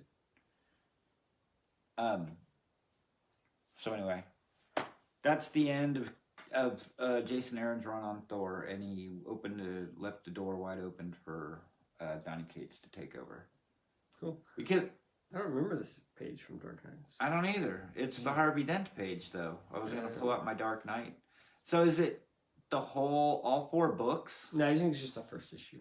The first issue. Because what is it, like 48 pages? Yeah. So he's having all of the Felix guys? Yeah, you just do a page from the book. But yeah, he's obviously got way more money than God. Exactly. Yeah, I agree with that. I'll have to look at...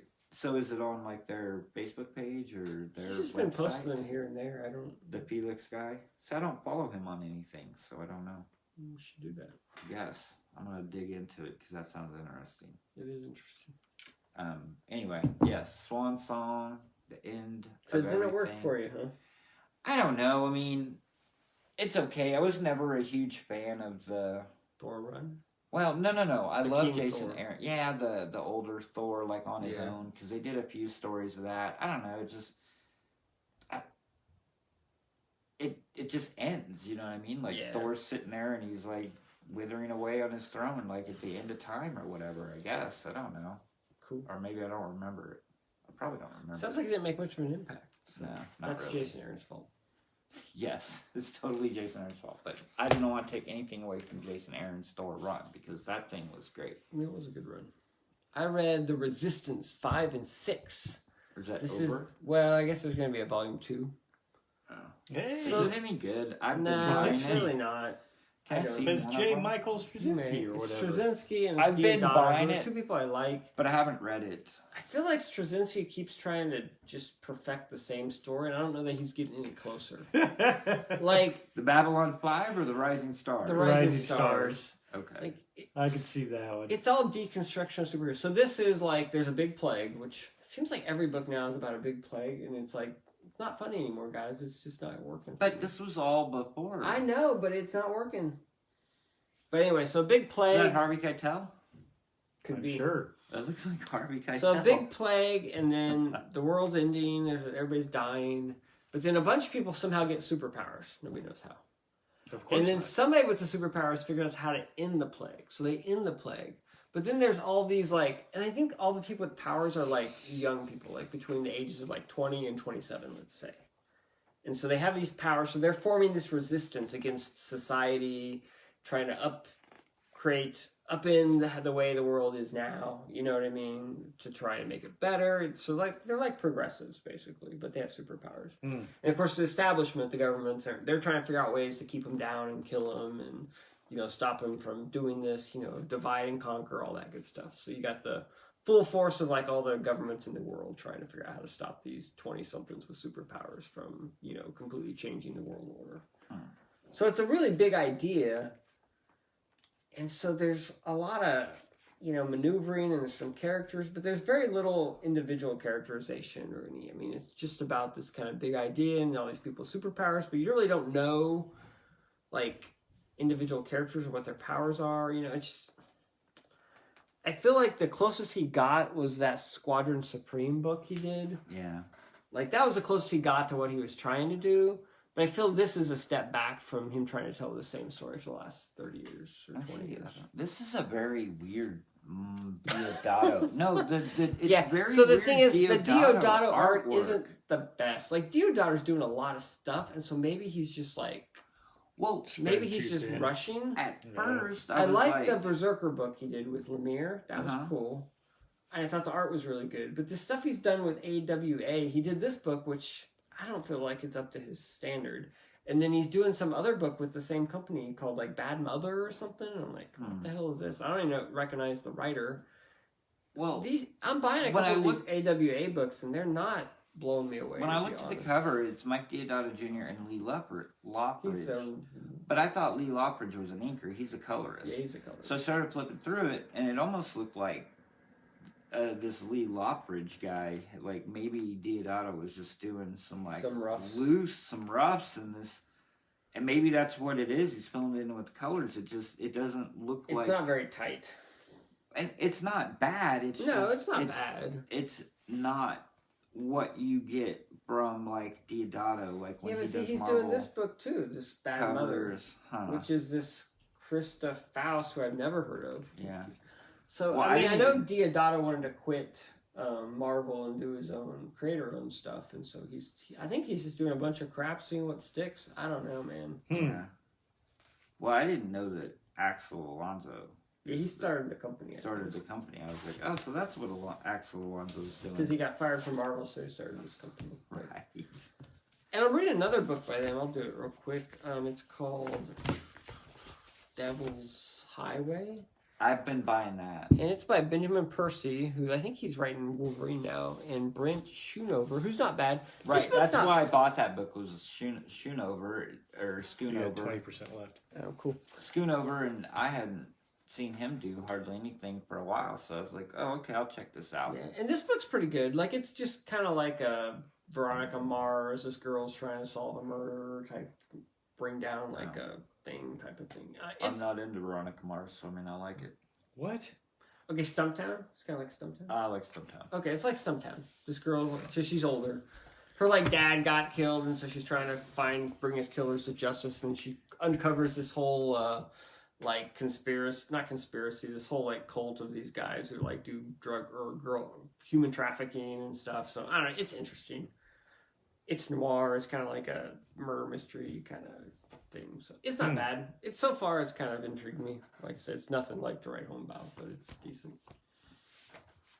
I watched the seasons 3 and 4 of Rebels.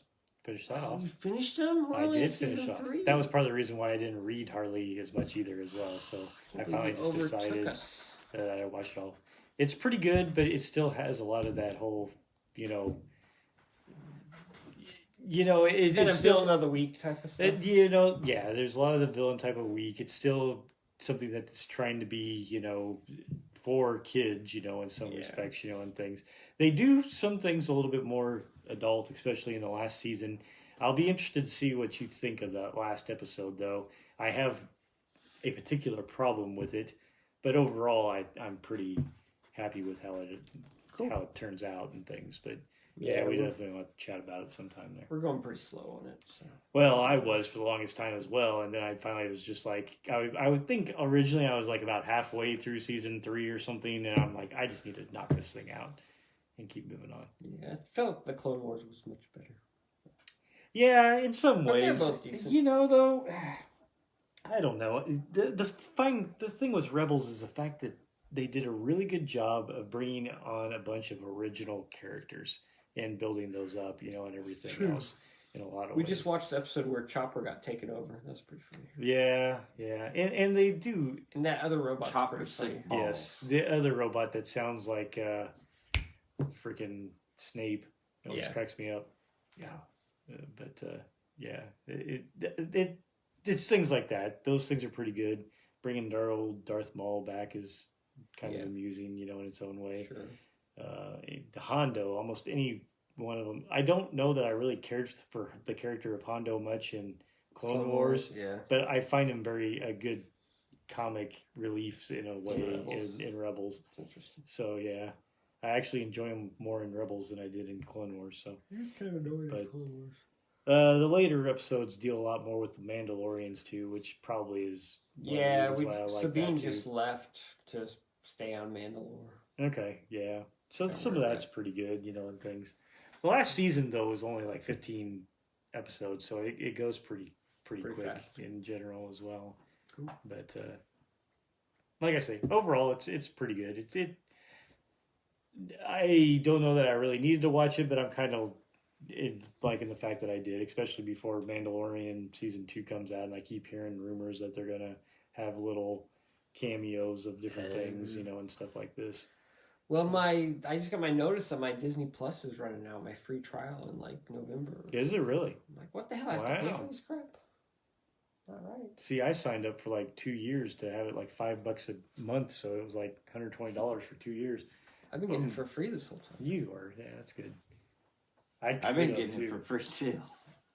Good job. All right, talk about Thor. Sorry. We only got like 20% left in this film. All right. Probably 15 now. Where do I know Nick Klein from? He did run on Superman. Wonder Captain Woman. America. He also did that Drifter book. Drifter book. It was an image book. It was like a Grifter? space- Drifter. Drifter. Oh yeah, okay. He's pretty good. He is pretty good. Especially when he does all his own coloring and stuff, which I don't know if he did that. I don't know. But yeah, he can bring it when he wants to. Yeah. So this is really good. Like, Is it? this story is pretty cool. When did this come out? Recently. So it's a first- recent reboot. Last 6 issue- months. Yeah, first issue Okay. dropped like January. And then I think there was this thing called a global pandemic that kind of shut down the publishing Yeah. So it world down. for a couple months. So it slowed things down. It started first of the year, and there's been 7 issues. Wow. In 10 months, so they missed like 2 or 3 months. Okay, so the story, as the story goes, apparently As these things Odin like died. What? And Thor is like king. He's like running Asgard now. And I thought Odin died a long time ago. well, I think yeah. This all is fallout from the War of the Realms because like Okay. Loki is like running whatever the frost giant planet is or realm Hey, Aaron is. Cooter did this issue. We know him. Yeah, that didn't look like Aaron Cooter. It looked weird. Does that look like Aaron Cooter to you? Yeah, kind of. Does it? Okay. I don't know. It I seemed don't know either. odd. So yeah, he had to have a fill-in issue, but so Thor is basically running Asgard. Sif, is that her name? Is it lady? Sif? Lady Sif. S-I-F, Lady Sif? Yes. Yeah. She's like taken over for Hemdale now. Like she runs the Rainbow Bridge. Rainbow Bridge. Let's finish I your don't know sentences. what happened to Hemdale. He died in that movie. I think Thanos killed He him. did die in the movie, correct? It was in game. That was No, it Idris was, Elvis, Infinity. wasn't it? Idris Elba. Whatever. Idris Elba. Idris Elba. Anyway, so it's kind of a We were new. watching The Office, the ones with him. With what? With Idris Elba in it. Do you remember The Office episodes? Wow. No, I haven't seen them. It's like season 5. It's where like he comes in and he's like comes into the office because they hired him, and he's kind of like cramping Michael's style or whatever, kind of trying to take over. And so Michael quits and like joins like makes his own paper company. Remember Oh, that? I remember that. Idris Elba's the one who drove him away. Or whatever. But he doesn't like Jim because Jim made a bad impression like the first day, and he thinks Jim's like a screw up. and so Michael starts his company, and he's like, and then David Wallace comes in, or is that his name? David Wallace. He comes in to have a meeting about how to deal with Michael's upstart paper company or whatever. And he's like, yeah, have Jim come in here. He's like, no, Jim hasn't really been good. He's like, I've been using Dwight as kind of my second. And David Wallace is like, really? And he's like, yeah. So he brings Dwight in. They're trying to figure out how to stop Michael's paper company. And Dwight's like, I can get like a thing of bees and like put it in the office. And he's I just looks and he's like, what the? Shut up, man. Doesn't he like rents a closet like next door or something? Yeah, it's like downstairs. And he's it's like a storage stealing their closet. paper. Well, not stealing their paper, he's stealing their customers, I think. Oh. But anyway, Idris Elba is in that. I sort of segment. kind of remember it now. But I totally forgot that he was in that. You've never watched The Wire, have you?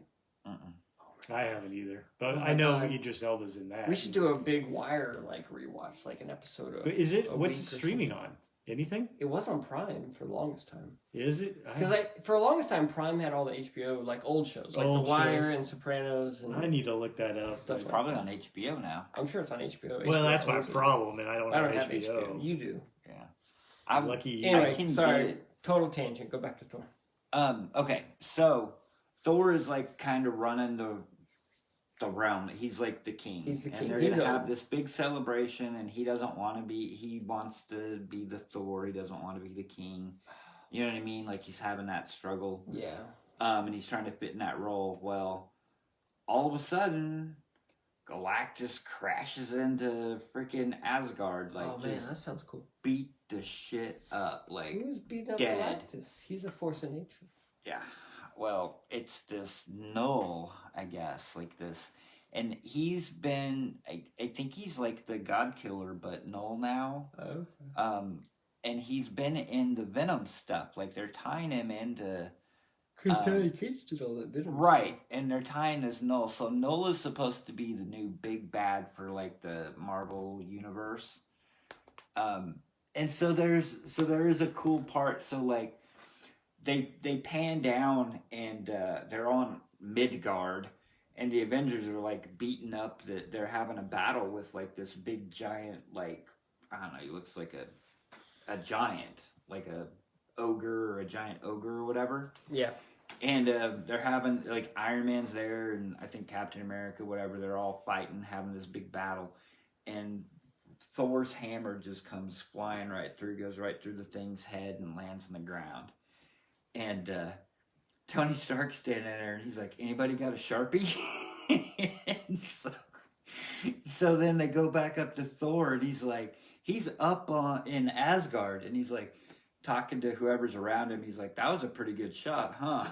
Like, he threw his hammer from Asgard, like, pinpointed and hit this thing, and then he's like doing like this, and the hammer comes back, and he flips it around, and Tony Stark had written, I don't remember what he wrote on there, like, hey, nice shot, man, or something. Tony Stark was here, like, on a Sharpie on his hammer. But anyway, so then Galactus crashes into Asgard, and he's like almost dead. Well, I know, I just remembered the really cool thing with the hammer, but he's like almost dead. Bring the hammer down. And then I think, so Galactus is like, yeah, Noel is coming, or whatever's coming. So, like, there's this big, it's like a world eater, like it's going to destroy everything. Galactus? Gotcha. No, this. It's the Anti-Monitor. It's the Anti-Monitor. It's coming to destroy everything. It's from Crisis on I was going to say, isn't that it's an DC? old comic Right. book reference. Yeah. And so No, I got the Oh, you reference. did? I was just Oh. thinking, isn't it And the so- wrong universe? Thor, that was a joke. so Thor like calls all the heralds of Galactus. And Oh, they like all show up. Firestorm? Yeah. Did they and get the he's arc, like, that angel guy? What's his name? I think so. Anyway, he's like, well, what are we going to do? Nova? I don't know. Like the fiery Nova, not the Nova. Yeah, I with the don't helmet. think... Fire Lord? The Fire Lord, Nova, Terrax. Is I Terrax remember. come? I don't know. The big Terrax. I didn't Terrax. recognize a lot of them. Well, that's kind of lame. But then... What issue is that? I don't know. 2 or 3, maybe? We're only on 2 or 3? Yeah.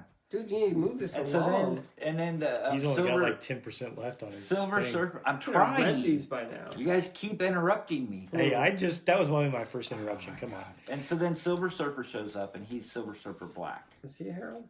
Because they had the Silver Surfer Black series that Donny Cates wrote also, where Cool. Silver Surfer turned black. So Chad anyway, Moore should have listened to he Todd tells McFarlane him, wrote that he tells shit, him so- that you find out they kind of retcon Galactus's origin a little bit. Oh, how does John Byrne feel about that? I don't know.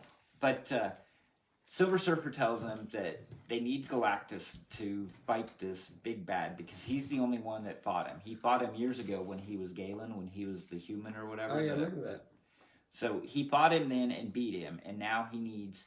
So Silver Surfer has held back. It sounds so cheesy, but it's so cool.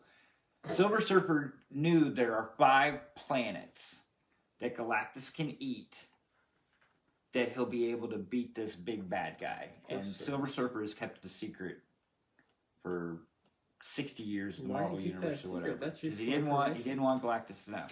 Were they So, inhabited? Galactus, so Thor's like, all right. He's like, I'll go with you.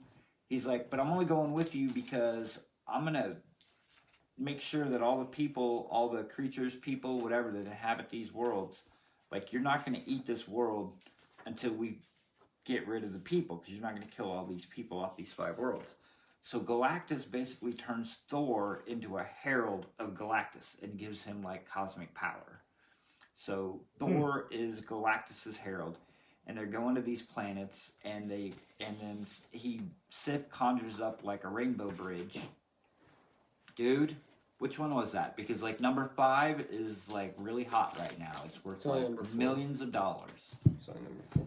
And Is that the last it fell issue? Nicely. It didn't What? anything. Is that the last? This is No, this is ongoing. 1 through 7. Yeah, this is Oh, I should ongoing. open This is 5. a new relaunch reboot of. But maybe it's in the first issue then. Did you get through the first issue? No. They're probably in the first all issue. good. Then. But anyway, so they have to go and get these 5 planets so that Galactus can fight the big black bad whatever mass thing. So. Excellent. So then you go around and Thor's taking Galactus from planet to planet. And they get to the last planet and Galactus just fucking eats it. And Thor's like, dude, what are you doing? We had a plan. And Galactus is like, dude, we got the other 4. He's like, I just needed you to take me to the 5th one. I don't care about all these people on that planet. And he freaking eats it. It kills everybody on the planet. And then... I think he starts to have his confrontation, but there's some pretty good Galactus. That's a cool story, right? Like, it starts out really cool, like, you know, Galactus crashing into Asgard, and the art's really cool. I mean, it's pretty neat. I'm enjoying it. But that's the new Donny Cates run on Thor. And I've been enjoying his stuff on Venom. Like, it hasn't been blowing stuff out of the water or whatever, but it's a cool run, you know, on Venom. But this is cool. I mean, I'll stick around for it for a while, rather than dumping it right after Aaron left. But Nice. it's cool. Yeah, I guess Donny Cates is a hot new thing. I guess they said He is. his new crossover book. Mhm. Bleeding Cool was reporting that it's the highest selling Image book since Danger Girl. Wow. Said it sold like That's 150,000 copies And what's this called? 150,000 copies For an is Image the book. highest Image book. since Danger Girl. Since What did Danger- Saga didn't take off right away, did it? No, it was more of a slow kind of rise, and I think it did a lot in trades. Yeah. Well, it went through. But I think Several I think the printings. single issues were doing like 50, 60K. But I mean, Well, I think they. I don't think the first issue did that many. I'm sure it did a lot. I think they went through numerous. I'm sure they like did. Several, 2, 3, 4, maybe 5 Correct. printings of Yeah, Saga. probably. But anyway, so that's what the Bleeding Cool says. That's more than Batman. Probably, but not death metal. No, Probably not. That was pretty. that would be popular. crazy because if like death metal wasn't going, that could be like the #1 selling book. It's true. For that month. Could be. At 150,000 copies. I bet. That's what I'm thinking. Anyway. So anyway, there you go. I'm glad I got my copy. I'm glad you did too. Well, I don't have it, but I didn't buy it. Pre-ordered it. I don't have it in my hands, but I did order it. Cool. It's got a lot of hype. We'll see if it's any good. Who's the artist on that? Jeff Shaw, who's partner in crime. Right. From that book you both just recently read. God Country. God Country, yep. I like Jeff Shaw. He's good. I really like the Thanos run they did. Yeah. It's pretty good. Yeah, he's really been doing a lot of the They did Guardians of the cosmic Galaxy, stuff. didn't they? I think so. Like Cates. Cosmic Ghost Rider. Jeff Shaw did that. Yes, Cosmic Ghost Rider's in it. He's one of the heralds. Of course he is. Oh, of course he is. He's one. I remember him now. He's in it. All right. One of the heralds of black. On that fun note, I think we should wrap it up. Anybody got anything else? No. All right. Thanks for listening, everybody. Thanks. We'll be back in a couple weeks. Bye. Bye.